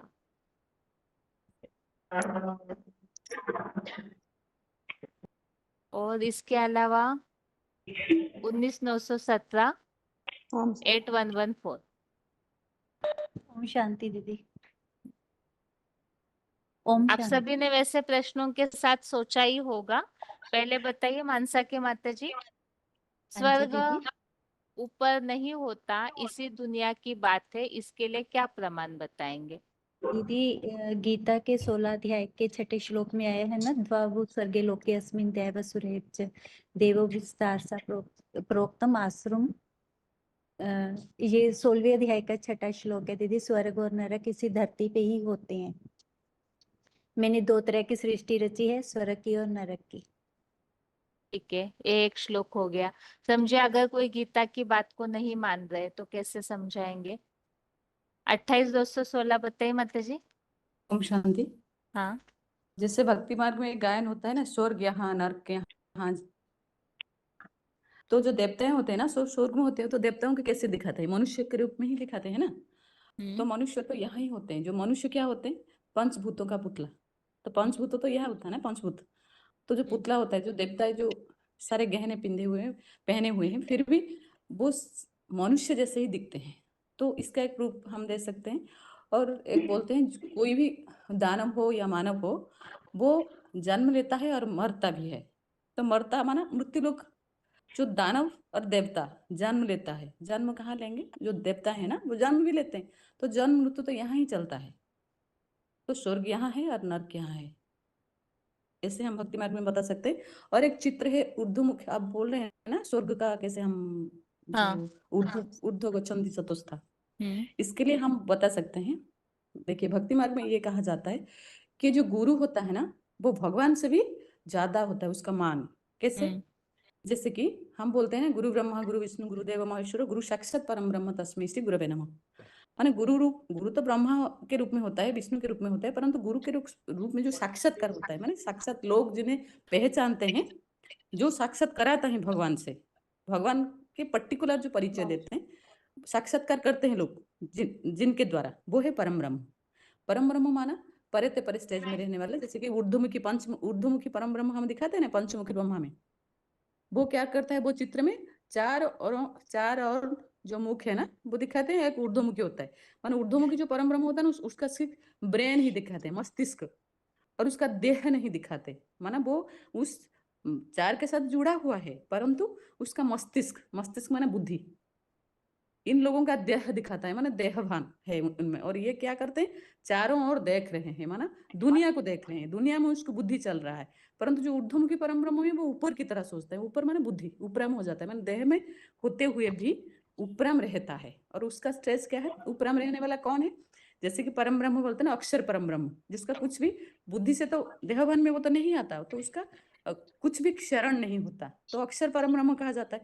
तो अक्षर परम ब्रह्म कौन है, यहाँ भक्ति मार्ग में दिखाते हैं शंकर को, शंकर महादेव को। तो शंकर महादेव जिसका जो मूर्ति है ना वो बहुत ही उच्च स्टेज में दिखाया जाता है, पहाड़ों पर जाता है, तो वो ही है, वो क्या करता है, वो माने स्वयं स्थिति में रहने वाला, स्वयं माने आत्मा, परिस्थिति माने देह माने देह की भावना, जहाँ देह की भावना होगी तो देह में क्या होगा, काम क्रोध लोभ मोह अहंकार सारे आएंगे ना, तो जो आत्मिक स्थिति में स्थित हो जाते हैं, देह के भावना में, देह में रहते हुए भी उपराम हो जाते हैं बुद्धि से, जो बुद्धि देते हैं भगवान, उसके बुद्धि से जो जब चिंतन मंथन चलता है उसी स्टेज को ही स्वर्ग कहा जाता है। तो वही रहने वाले, आत्मिक स्मृति में रहने वाले वो देवता है, जो देह की स्मृति में नहीं आते। जैसे कि देवता क्या करते हैं, अतीन्द्रिय सुख भुगते हैं, इंद्रिय से परे आत्मिक जो स्मृति है ना आत्मिक स्थिति का, जैसे वो उनका प्रकृति दास हो जाता है, तो इसलिए बोलते हैं वो देवता है, कहाँ होते हैं, यहाँ ही होते हैं, भले वो शरीर है, शरीर से है, परंतु बुद्धि से उपराम रहते हैं, आत्मिक स्मृति में रहते हैं, इसीलिए उसका जो स्थिति है, जो स्टेज है, सत्व प्रधान स्टेज, जैसे बच्चा होता है वो खुश ही रहता है, उसका कोई दुनिया की चिंता नहीं है, क्या हो रहा है क्या नहीं हो रहा है, एकदम अपनी मस्ती में रहता है। वैसे ही एक समय का एक फर्स्ट स्टेज है, उसको ही स्वर्ग कहा जाता है, जैसे कि सत्ययुग, जहाँ सत्य ही सत्य होता है, असत्य माना देह, विनाशी माना देह, जिसका विनाश हो जाता है वही देह, जिसका विनाश नहीं होता वो है आत्मा। तो वो आत्मा जो भाव है, आत्मा में जो सात्विक भाव है ना, वो जब भरता है, जिसमें चलता है वही देवताएं हैं, वो निर्विकारी होते हैं। वो जो पहले का समय होता है वही सत्ययुग होता है, जैसे बच्चा, वो बोलो चार युग में जो बच्चा युग है वो भावना है, भावना जो भावना अभी भगवान जो परम ब्रह्म आके भर रहे हैं वही है स्वर्ग। 20,751 बताइए माता जी। जी दीदी, एक तो जवाब माता जी ने भी दिया, वो ही मैं अक्सर लोगों को भी बताती रही कि 5 तत्वों की देह होती है देवताओं को। और दूसरा एक पॉइंट ये समझ में आ रहा है कि जितने भी शास्त्रों में कथा कहानियां दिखाई जाती हैं वो इसी सृष्टि की दिखाई जाती है, इस पृथ्वी की दिखाई जाती है। जैसे कि अभी समंदर पार करते हैं राम और उनकी सेना, तो वो भी यहाँ पे ही ढूंढते हैं लोग, कुरुक्षेत्र को भी यहीं देखते हैं, पहले दिल्ली को हस्तिनापुर कहा जाता था वो भी यहीं देखते हैं। तो जो भी कथा कहानियां हैं यहीं की, इसी सृष्टि की है, पृथ्वी की है। जी दीदी, एक यही मुझे समझ आ रहा था। हेलो, हाँ बताइए 19,423। दीदी मैं भी बताना चाहूंगी। हाँ एक मिनट, चंडीगढ़ के माता जी, आगरा के माता जी बताइए। जैसे भक्ति मार्ग में हम जैसे यही स्वर्ग था ऐसे बता सकते हैं कि जैसे कहते हैं ना कि वृंदावन है हमारा, अयोध्या है, उन्होंने यहाँ राज्य किया, और जैसे काशी जो भी अपने जो ये मंदिर है अपने, अयोध्या है, बरसाना है, वृंदावन है, कृष्ण जी ने राज रचाई, राम जी ने मतलब वहाँ पर राज किया, तो यहाँ इसी धरती पर है, तो वो सत्युग त्रेता की तो बात है ना, तो ये थोड़ी ना है कि मतलब वो मतलब ये जो मंदिरों के बारे में बता सकते हैं, और जो उनकी जो निशानियां हैं यानी श्रेष्ठ कर्मों में, यानी जो कल्याण की चीजें हैं उनमें रुचि रखने वाले होते हैं, वो श्रेष्ठ कर्मों में रुचि रखने वाले होते हैं, और जिनके खान पीन यानी कर्म और वो, और उनमें मानवीयता जो मानवता होती है, वो मतलब सात्विक कर्म यानी देवताओं के अंदर ही होती है। और मतलब ये जो उदाहरण है सत्युग के में पृथ्वी के लिए, मतलब और तो दीदी और सोचना पड़ेगा।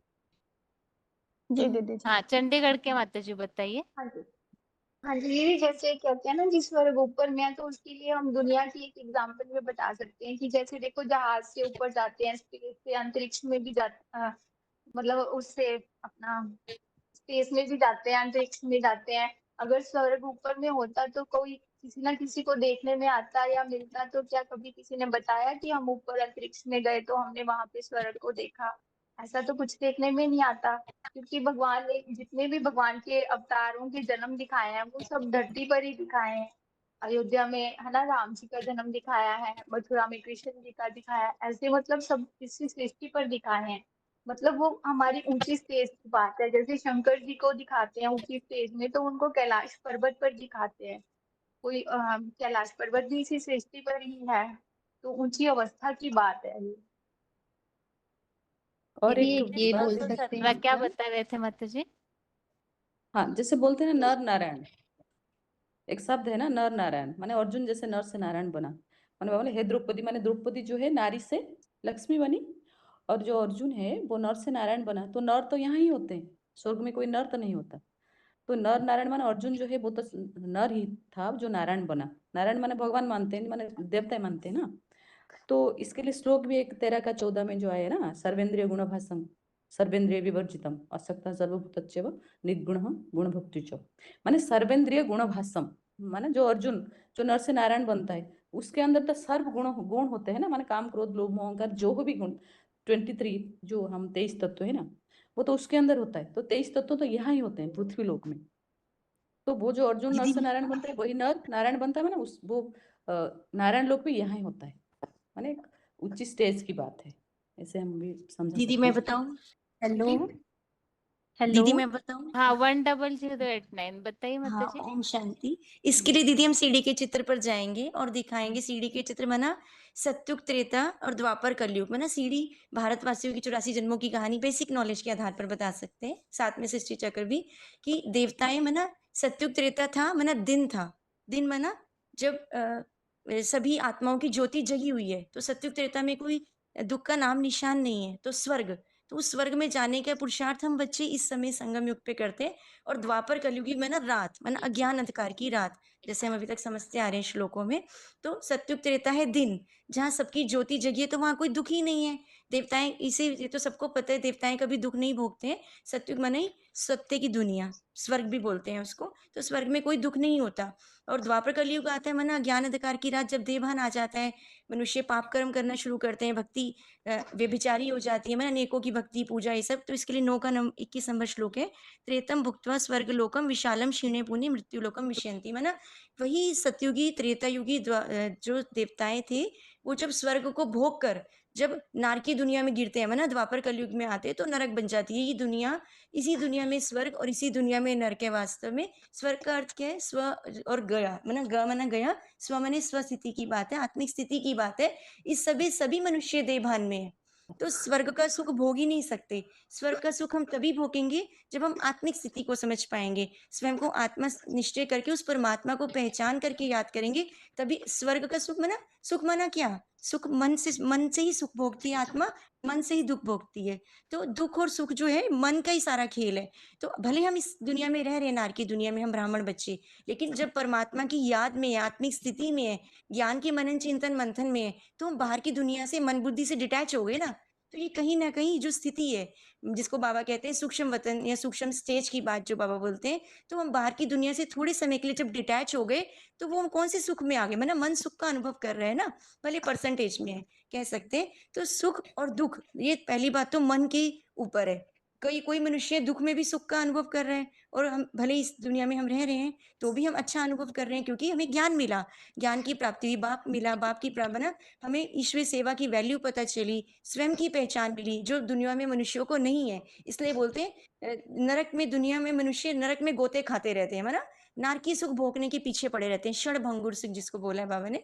तो उस विकारी सुख के पीछे पड़े रहते हैं, लेकिन वास्तव में असली सुख जो मन से मिलता है और जो क्षण भंगुर नहीं है, जिसको हम अभी का थोड़े समय का सुख, जिसके लिए बाबा कहते हैं थोड़े समय का अभ्यास भी, माना अभी का थोड़े समय का अभ्यास होते होते लंबे समय का, माना तो लंबे समय का अभ्यास जब हो जाएगा तो अंत समय में हमारी ऐसी स्टेज बन जाएगी जो इस दुनिया में रहते हुए तीन्द्रिय सुख का अनुभव हम बच्चे कर सकेंगे। तो सुख और दुख, ये स्वर्ग के देवताएं भी इसी दुनिया में थे, भारतवासी की जब हम कहानी बताते हैं। और वही भारतवासी देवताएं जब द्वापर कलयुग में उतरते हैं, देवभान में आते हैं, तो नरक में आ जाते हैं। नर जो भी बनाता है नरक बनाता है। तो साइंस के साधन का एग्जाम्पल दे सकते हैं, वो सुख भी देते हैं और दुख भी देते हैं। सदा काल का सुख तो एक परमात्मा की याद के सिवाय हमें कोई दे ही नहीं सकता। अगर दे सकता तो मनुष्य फिर एक दूसरे को याद कर लेते ना, देहधारियों को सारा दिन जिसमें बुद्धि लगी रहती है। तो ये स्वर्ग और नरक दोनों इसी दुनिया की बात है और मन की बात है। वास्तव में मन से ही सुख और दुख भोगा जाता है। और इसलिए बोला एक श्लोक है 6ठे अध्याय में, उदरेत आत्मा आत्मानम, मतलब आत्मा को ऊंची स्थिति के ऊपर ऊंची मतलब ऊंची ऊर्ध गति में ना नीचे नहीं जाने देना चाहिए। मतलब मन बुद्धि की स्टेज अपनी ऐसी रखनी चाहिए। इसलिए बाबा ने ये जो हमारे ज्ञान के 4 सब्जेक्ट हैं, अमृत वेला, उठना, क्लास करना, बाबा को याद करना, ये सब इसीलिए ताकि जो सुख है, हम नारकीय दुनिया में भी रहते हुए इस कलयुग की दुनिया में भले कैसी भी परिस्थितियां चल रही हैं समाज में, दुनिया में, हम उस स्थिति में रहते हुए भी उस सुख का अनुभव कर सके, परमात्मा की याद का सुख का अनुभव कर सके। सुख तो अनेक प्रकार के लोग आजकल वैभव से भी सुख प्राप्त कर रहे हैं, क्षणभंगुर हेलीकॉप्टर में घूम रहे हैं तो भी सुख को प्राप्त कर रहे हैं थोड़े समय का। तो सुख की डेफिनेशन पहले बतानी पड़ेगी। स्वर्ग है क्या? स्वर्ग माना सुख भोगना। तो स्वर्ग और नरक माना मनुष्य यहीं रहकर भी उस परमात्मा की याद से सुख का अनुभव, स्वर्ग का सुख जिसे कह सकते हैं, स्वस्थिति। तो जितना जितना स्वस्थिति का अभ्यास करेंगे उतना उतना बाबा कहते हैं फिर दुख की दुनिया में रहते भी बाबा बोलते हैं स्वर्ग की रचयिता बाप के बच्चे तो स्वर्ग में होने चाहिए ना, दुख में क्यों रहते हैं? बाबा मुरली में पूछते हैं। तो राजी खुशी हो तो क्यों नहीं है? जब देह भान में आते हैं तो हम बच्चे दुख का अनुभव करते हैं, पर हम जब याद में हैं, अतीन्द्रिय सुख के झूले में झूल रहे हैं, हमारी मन बुद्धि इस दुनिया में रहते हुए भी डिटैच है बाहर की दुनिया में, तो हम सुख का अनुभव कर रहे हैं। ऐसा मुझे लग रहा है, ऐसा उत्तर ठीक है ना दुनिया के हिसाब से देने के लिए। बाकी आप बताएं। एक दीदी मैं मिनट, बताऊं? जिन्होंने बिल्कुल नहीं बोला ना उन्हें एक दीदी बार मैं बोलने। हाँ दीदी बताइए, मैं 19/917। हाँ जी, जो स्वर्ग तो ऊपर ऊपर जो दिखाया मैंने, हम रहते तो इसी दुनिया में है, लेकिन मन बुद्धि से जब दुनिया से ऊपर हम हो जाएंगे, जैसे स्वर्ग के अनुभव करेंगे। मतलब पुरुषार्थ की संपन्नता स्टेज की बात है, जब इसी दुनिया में रहेंगे, लेकिन बाबा जैसे बोलते हैं ना, साक्षी द्रष्टा होके काम करो। मतलब देह के संबंधी, देह के पदार्थ सब में डिटैच होकर काम तो करेंगे, लेकिन मन बुद्धि उसी में मतलब लगाव झुकाव में नहीं आएगा। जैसे 14 का 11 में बताया, सब द्वारा शुद्धेस्मिन् प्रकाशोपजायते ज्ञानम यदा तदा विद्यात् विभूतम सत्यम इत्युक्ते। माने देह के सब द्वार से जब ज्ञान का प्रकाश उत्पन्न होगा, मतलब मनोबुद्धि मतलब देह के पदार्थ में रमन नहीं करेगा, जैसे भगवान के प्रति आत्मा में रहेगा, ईश्वरीय सेवा में लगे रहेंगे, ईश्वर याद करेंगे, जैसे ऊंची स्टेज की बात है। तो मेन बात तो वही है। तो ईश्वरीय सेवा में लगेंगे, मन ज्ञान के मनन चिंतन मंथन में लगे रहेंगे। ये जो जैसे बताया, ईश्वरीय ज्ञान के सेवा में सेवा इस दुनिया में कुछ भी नहीं है, न ही ज्ञान न सदृशम पवित्रम यह विद्यते। उसमें जब लगेंगे, ऊंची स्टेज में लगे रहेंगे, तब तो इस स्वर्ग का अनुभव करेंगे। तो वही है स्वर्ग, ऊंची स्टेज की बात है दीदी। दीदी मैम तो हेलो। हाँ, राज संबंध, एक मिनट। हाँ मनसा कहते जी, राज संबंध के मतलब जो बताइए। हाँ दीदी, एक पॉइंट हम ये भी ले सकते हैं कि स्वर्ग और नरक हम भोगेंगे किससे? इस पंचभूतों के शरीर से ही तो भोगेंगे ना, क्योंकि जो जिनके पास शरीर नहीं है वो तो आवाज एक ही कम परम हो गया आपका थोड़ा। हाँ दीदी, स्वर्ग और नरक हम भोगेंगे इसी पंचभूतों के शरीर से ही भोगेंगे, है ना। तो पंचभूतों का शरीर तो यहीं पृथ्वीलोक पर ही रहता है, तो यहीं पर हम स्वर्ग और नरक का सुख भोगेंगे, क्योंकि जिनके पास शरीर नहीं है वो तो एक ही परमात्मा है, वो इस जन्म मरण के चक्कर में आते ही नहीं, तो वो स्वर्ग और नरक की अवधारणा से ऊपर है। और अजंता एलोरा और जैसे कि दिलवाड़ा मंदिर में भी बताया है, ऊपर देवताओं की स्टेज बताई है और नीचे तमो प्रधान, तो वो भी पंचभूतों के शरीर से ही उन्होंने पुरुषार्थ किया है, तो देवता बने हैं। और अजंता एलोरा में भी देख सकते हैं कि ये सारे सुख भोगते हैं तो हम इस शरीर को लेके ही भोगते हैं। शरीर के अलावा ना कहीं स्वर्ग है और ना कहीं नरक है, तो ये हम पंचभूतों का शरीर यहाँ पृथ्वी लोक पर ही रहता है। यह स्वर्ग की अवधारणा यहीं पे रहेगी। अगर शरीर नहीं है तो दुख भोगने की बात ही नहीं है। दीदी जी बाबा एक एग्जाम्पल 897 देते हैं। बोलती हूँ जी दीदी, एक पॉइंट बोलती हूँ। हेलो। हाँ बताइए, नाला सोपारा के मतलब जी दीदी, जैसे कि दिखाते हैं कि ऊपर देवताएं रहते हैं और देवताएं नीचे के क्रियाकलाप देखकर राक्षसों के और डरते रहते हैं। और दूसरी तरफ ये भी दिखाते हैं कि नीचे अवतार लेकर राम आए, कृष्ण आए। तो फिर एक तरफ ऐसे कि राम और कृष्ण अवतार लेके आते हैं तो वानरों के साथ, मनुष्यों के साथ और राक्षसों के साथ ही उनके सारे कर्तव्य दिखाए गए हैं। और गीता में ये भी बोला है, जब जब धर्म की ग्लानि होती है वो आते हैं और विपरीत गति की ओर लेकर जाते हैं सृष्टि को। तो फिर सृष्टि अगर विपरीत गति की ओर जाती है तो यहीं पर ही तो स्वर्ग होगा ना, क्योंकि भगवान आएंगे तो इस सृष्टि को सुधारने के लिए ही आए। अवतार किस लिए लिया? इसीलिए लिया कि सृष्टि का सुधार हो सके। राम आए, रावण को मारा। जब रावण को मार ही दिया तो फिर सृष्टि में ही स्वर्ग आया ना।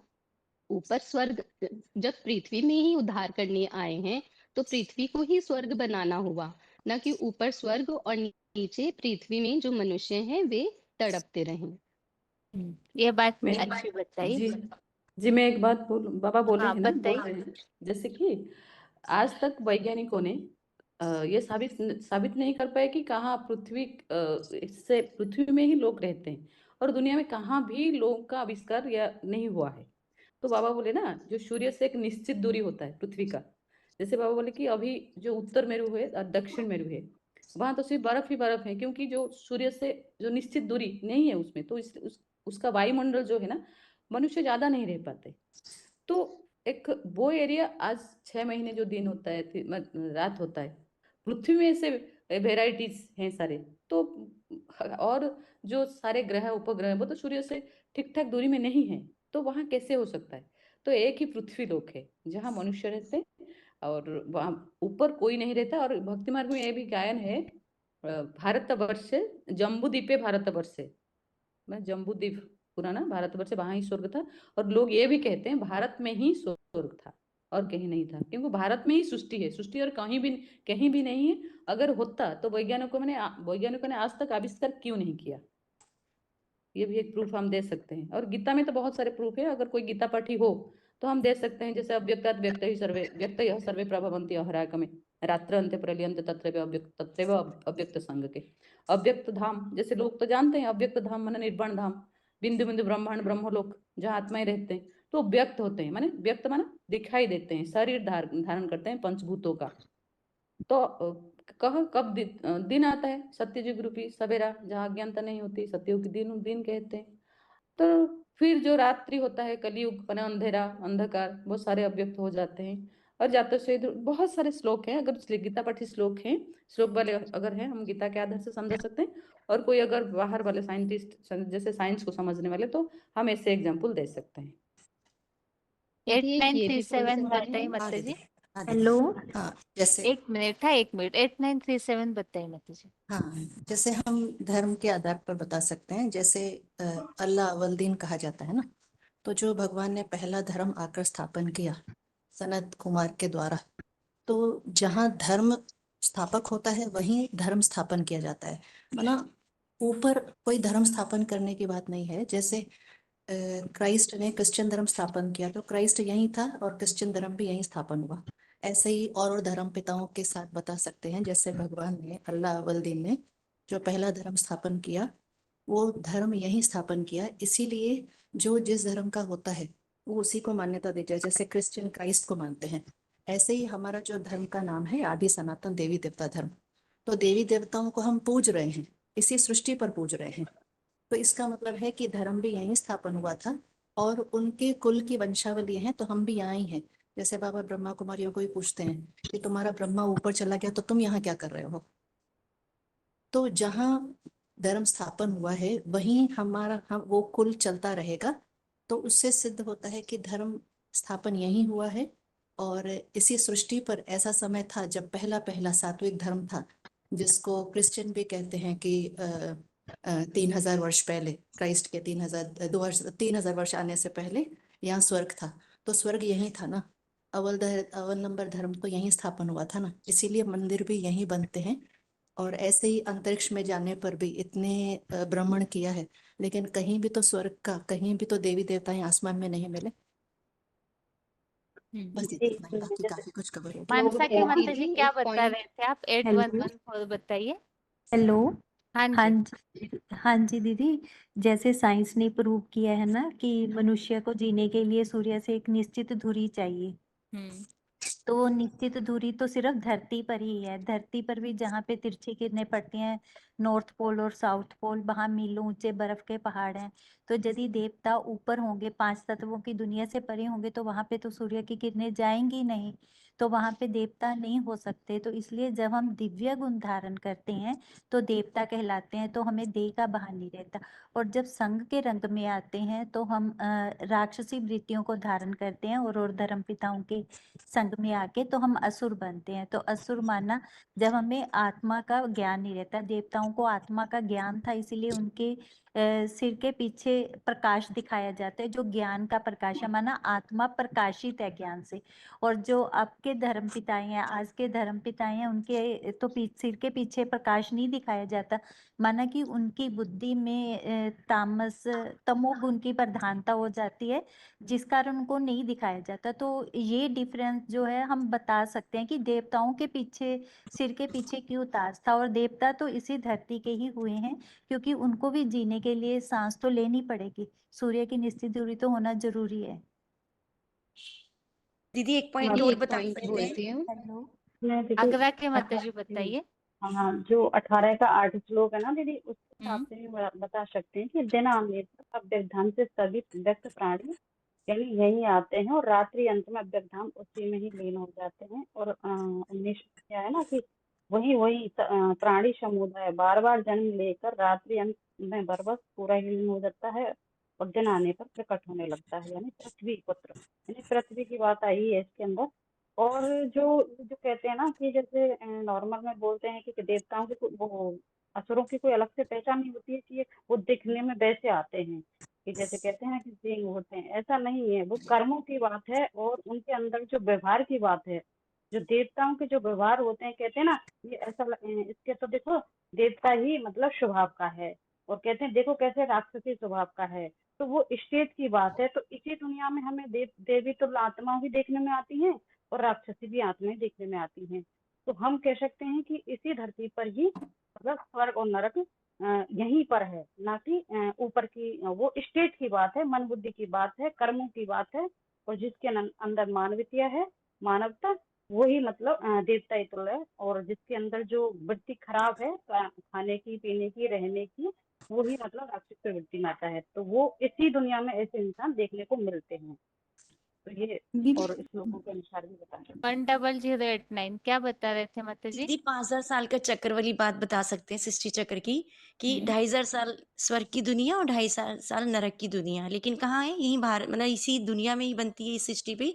तो 5000 साल के जो हमारी वो एक वीडियो बनी हुई है यज्ञ से, उसमें बहुत सारे प्रूफ बताए हैं कि 5000 साल की सृष्टि कैसे, वो हम प्रूफ कर सकते हैं। 2500 साल की हिस्ट्री मिलती है सिर्फ, क्या कहते हैं, उसके अलावा हिस्ट्री नहीं मिलती है। तो वो क्यों नहीं मिलती है? जितनी भी खुदाइयाँ हुई हैं मोहनजोदड़ो हड़प्पा में, वो वाला प्रूफ भी दे सकते हैं। मतलब सृष्टि है ही टोटल 5000 साल की, कोई हजारों लाखों वर्ष चलती नहीं है। तो इसमें 2500 साल सुख की दुनिया और 2500 साल मतलब दुख की दुनिया। नर और नर जो भी बनाता है वो नरक ही बनाता है। आत्मिक स्थिति वाली जो एक बात बताई माता जी ने, कि मनुष्य ही जब दैवी गुण धारण करते हैं तो वो स्वर्ग बनाते हैं, मतलब देवता बन जाते हैं। और मनुष्य ही जब नीचे गिरते हैं वो नरक बना, द्वापर कलयुगी रात में ना, अंधकार की रात, जब ज्ञान को भूल जाते हैं, अज्ञान अंधेरे में आ जाते हैं, तो नरक मतलब 5000 साल की बात से भी थोड़ा सा हम प्रूफ कर सकते हैं कि सृष्टि है ही टोटल 5000 साल की। आधा कल्प है सुख की दुनिया और आधा कल्प है, आधा समय जो है नरक की दुनिया, मतलब राक्षसी दुनिया, आसुरी वृत्ति वाले जानवर मिसल, जानवर बुद्धि जैसे हो गए। तो ये भी एग्जाम्पल दे सकते हैं। और ये भी कहते हैं ना, कर्मों से इंसान सुख दुख भोगता है। तो कर्म करना भगवान ही आकर अभी सिखाता है। और कौन से कर्म और कहाँ किए? कर्म कोई ऊपर तो नहीं किए जाएंगे, यहीं बैठ के, मतलब इसी सृष्टि पे बोलते ना, अच्छे कर्म मनुष्य क्यों कर रहा है? लोग कहते हैं स्वर्ग में जाने के लिए या सुख भोगने के लिए। ये लालसा रहती है अंदर में सूक्ष्म रूप में हर एक के अंदर, जो दान पुण्य आदि करते हैं भले भक्ति मार्ग में भी, तो उनको ये रहता है कि स्वर्ग में जाएंगे। या एक ये भी एग्जाम्पल दे सकते हैं, कहते हैं कि कोई मरता है तो स्वर्ग पधारा। तो हम तो ये समझाते हैं जैसे कि नरक में पड़े थे क्या जो स्वर्ग में गए, तो नरक भी यहाँ है और स्वर्ग कहीं ऊपर नहीं, कहाँ पधारा। आत्मा तो कभी मरती नहीं है, तो अजर अमर अविनाशी, एक शरीर और दूसरा भोगते हैं। तो दुख देंगे तो दुखी होकर ही मरेंगे ना, लेकिन इसी दुनिया में ही वापिस। लेकिन स्वर्ग के जो सुख है वो इसी दुनिया में ही, और स्वर्ग भी यहीं बनता है और नरक भी यहीं बनता है। और बनाने वाला बाप जो है वो भी आया हुआ है, इसे करके सृष्टि चक्र का भी बताते हुए और सीढ़ी के चित्र से भी थोड़ा सा एग्जाम्पल देते हुए समझा सकते हैं। वरना देवताएं जब वाम मार्ग में गिरे, नीचे आए, सीढ़ी उतरते उतरते अब हम नरक में आ गए, अब फिर से सीढ़ी चढ़ने का समय है, मना फिर से स्वर्ग में जाने का जो पुरुषार्थ है वो भी हम करते हैं। स्वर्ग का उत्तर मना अर्थ बता सकते हैं, ऐसे थोड़ा समझा सकते हैं। ये बोल सकते हैं दीदी ना एक दीदी, पॉइंट बोलती हूँ। देवता दीदी ना, जैसे कि है ना एक मिनट, सतयुग काला में बोला, सुपारा बताइए। जी, सतयुग का ही उदाहरण हम देंगे कि सतयुग में देवासुर संग्राम दिखाया जाता है और देवताओं को भी परेशान ही दिखाते हैं। तो फिर वो स्वर्ग कैसा, जहाँ पे देवताएं स्वयं परेशान हैं और भगवान से मदद मांग रहे हैं। जो भी पौराणिक कथाएं दिखाई जाती हैं, तो उन सब में हर तरह की मनुष्य आत्मा, जानवर आत्मा, राक्षस आत्मा सब दिखाया जाता है। तो जिससे ये साबित होता है कि वो सब ऊपर कहीं होता ही नहीं है, क्योंकि अगर ऊपर हो, सागर मंथन किया देवासुर संग्राम में, तो क्या ऊपर सागर है? ऊपर क्या पहाड़ है? ऊपर तो कुछ होता ही नहीं है। ये सब अभी की समय की बात है, जब मनुष्य इसी सृष्टि पर जन्म लेकर जब राक्षसी बन जाता है तो स्वर्ग नर्क, और वही आत्मा सुधरती है तो स्वर्ग स्थापन करती है। दीदी दीदी जी दीदी। हाँ जी। दीदी दिल्ली के बिरला मंदिर में जो लिखा हुआ है आज से 5000 वर्ष पहले धर्मराज ने दिल्ली को परिस्थान बनाया था, वो भी प्रूफ दे सकते हैं? हाँ जी, हाँ बिल्कुल। हाँ ये तो है। आगरा क्या बता रहे थे माता जी?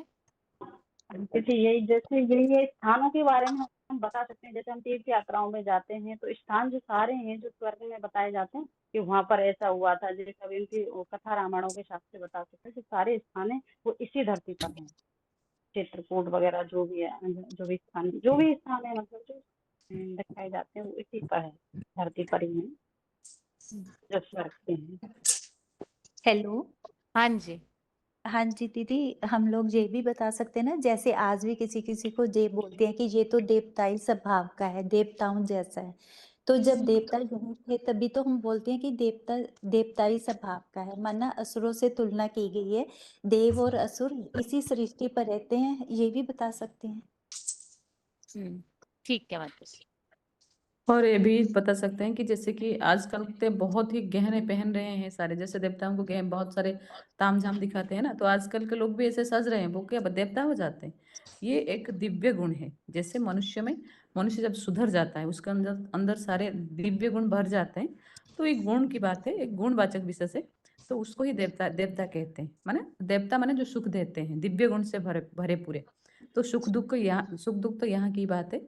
ऊपर कोई सुख दुख नहीं होता, इंद्रियां होंगी तो सुख दुख भोगेंगे।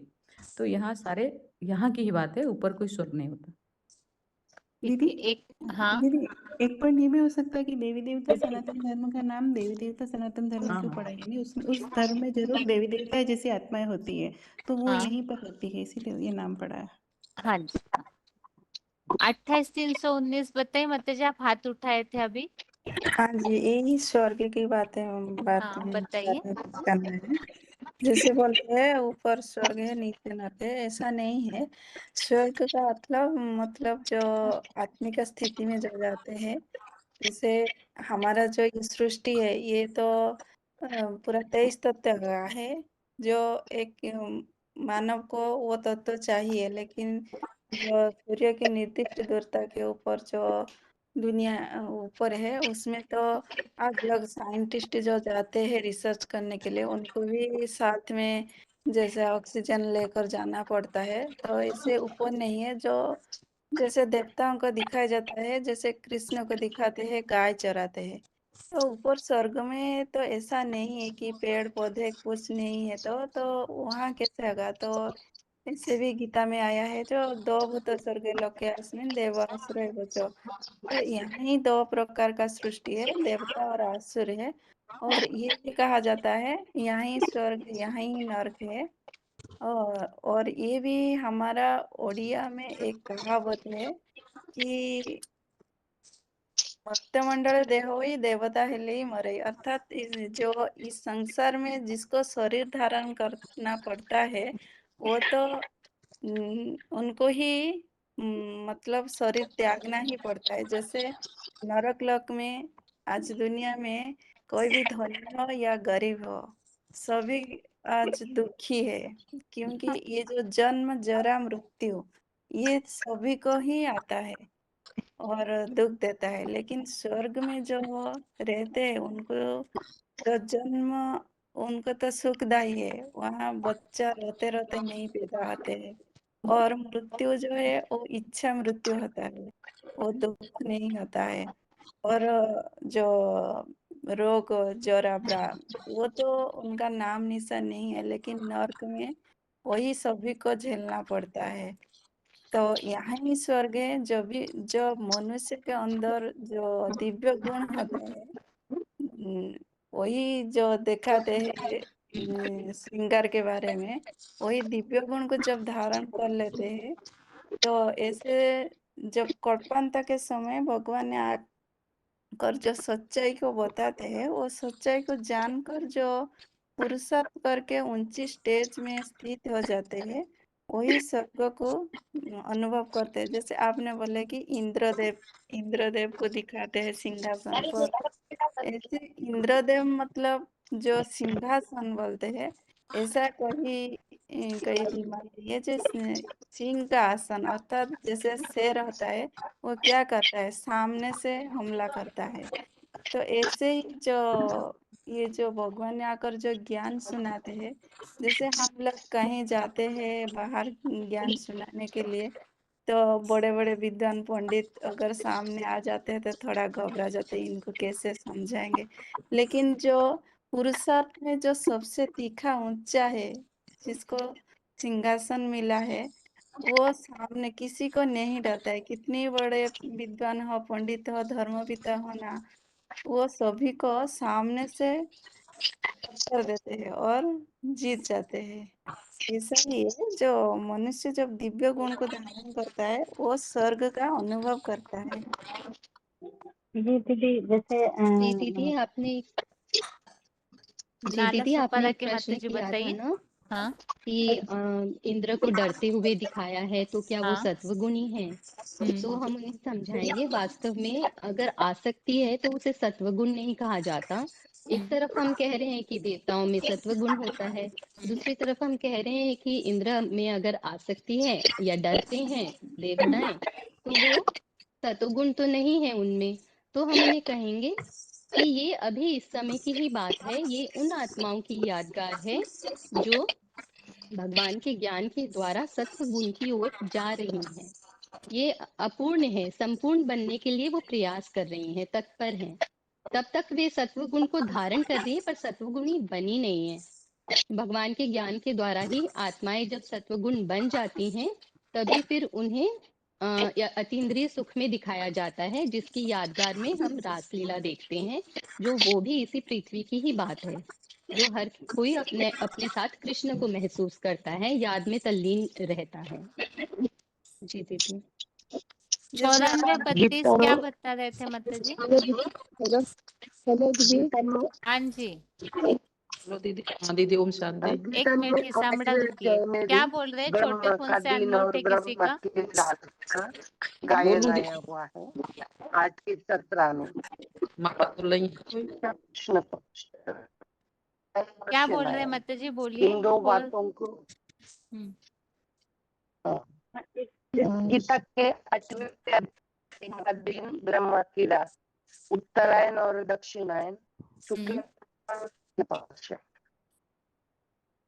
देव और दानव दोनों बातों से स्पष्टीकरण हो सकता है कि उत्तरायण शुक्ल पक्ष अर्थात देवताएं जब आत्मा के अंदर संपूर्ण रोशनी होती है, जैसे कि पूर्णिमा, और शुक्ल पक्ष के बाद जैसे गति कम हो जाती है, रोशनी कम हो जाती है, तो देवताएं उतर कर दानव बन जाते हैं। तो उसको कहेंगे कृष्ण पक्ष दक्षिणायन।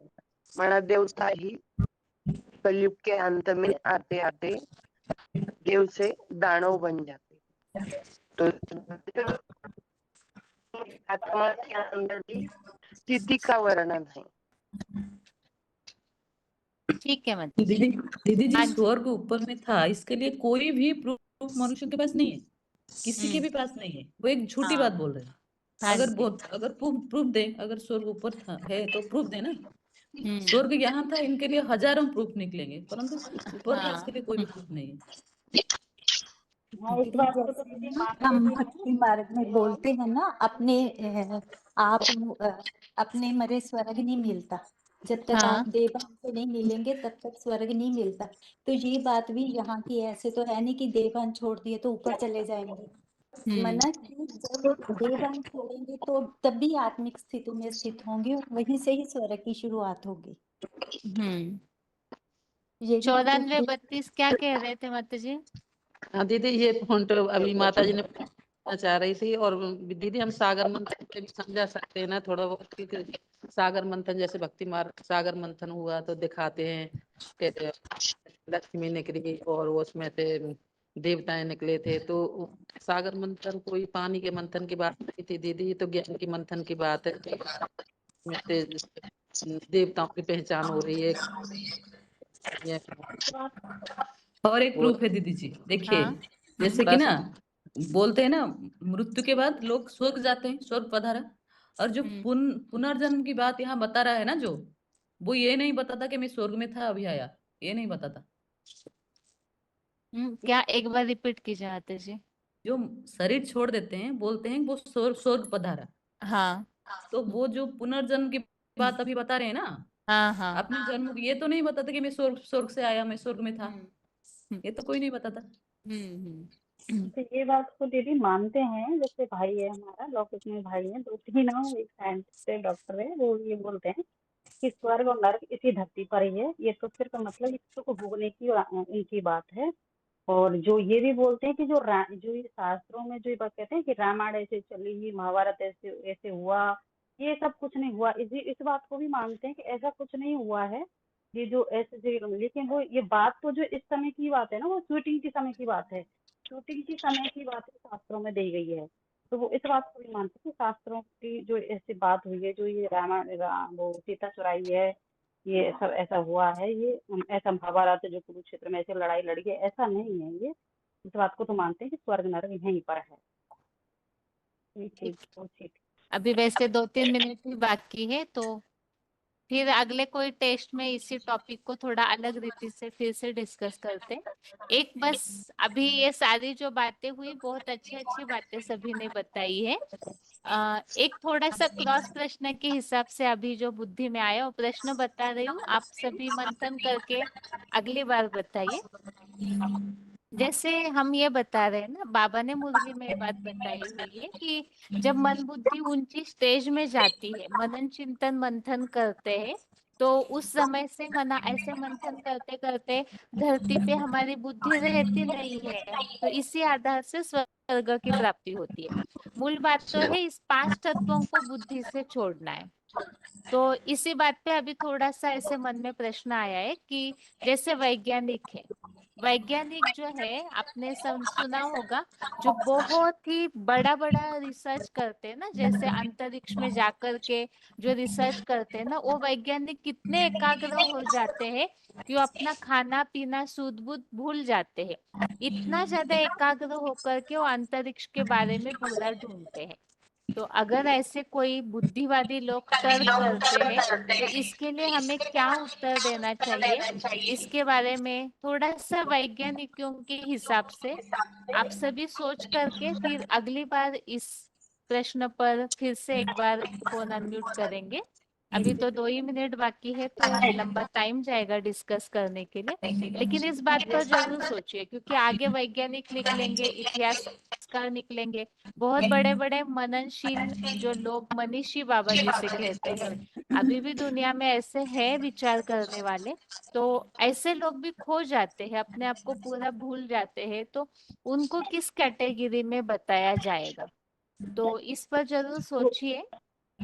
अभी आज के लिए तो क्लास यहाँ ही पूरा कर रहे हैं। बाकी और एक टॉपिक जो बताया हुआ था देह भान के लिए, तो जिन्होंने नहीं बताया है, वैसे समय नहीं हो पाता है, कभी कभी ऐसे टॉपिक निकलता है तो फोन अनम्यूट नहीं कर पाता है, लेकिन जिनका भी रेडी है तो टॉपिक को जिन्होंने नहीं तैयार किया तैयार करते रहिए, आगे अनम्यूट किया जाएगा। और एक टॉपिक जो तमोगुनी जो दुनिया है उसके बारे में भी एक पिछले हफ्ते डिस्कशन हुआ था, अगर किसी को टॉपिक याद है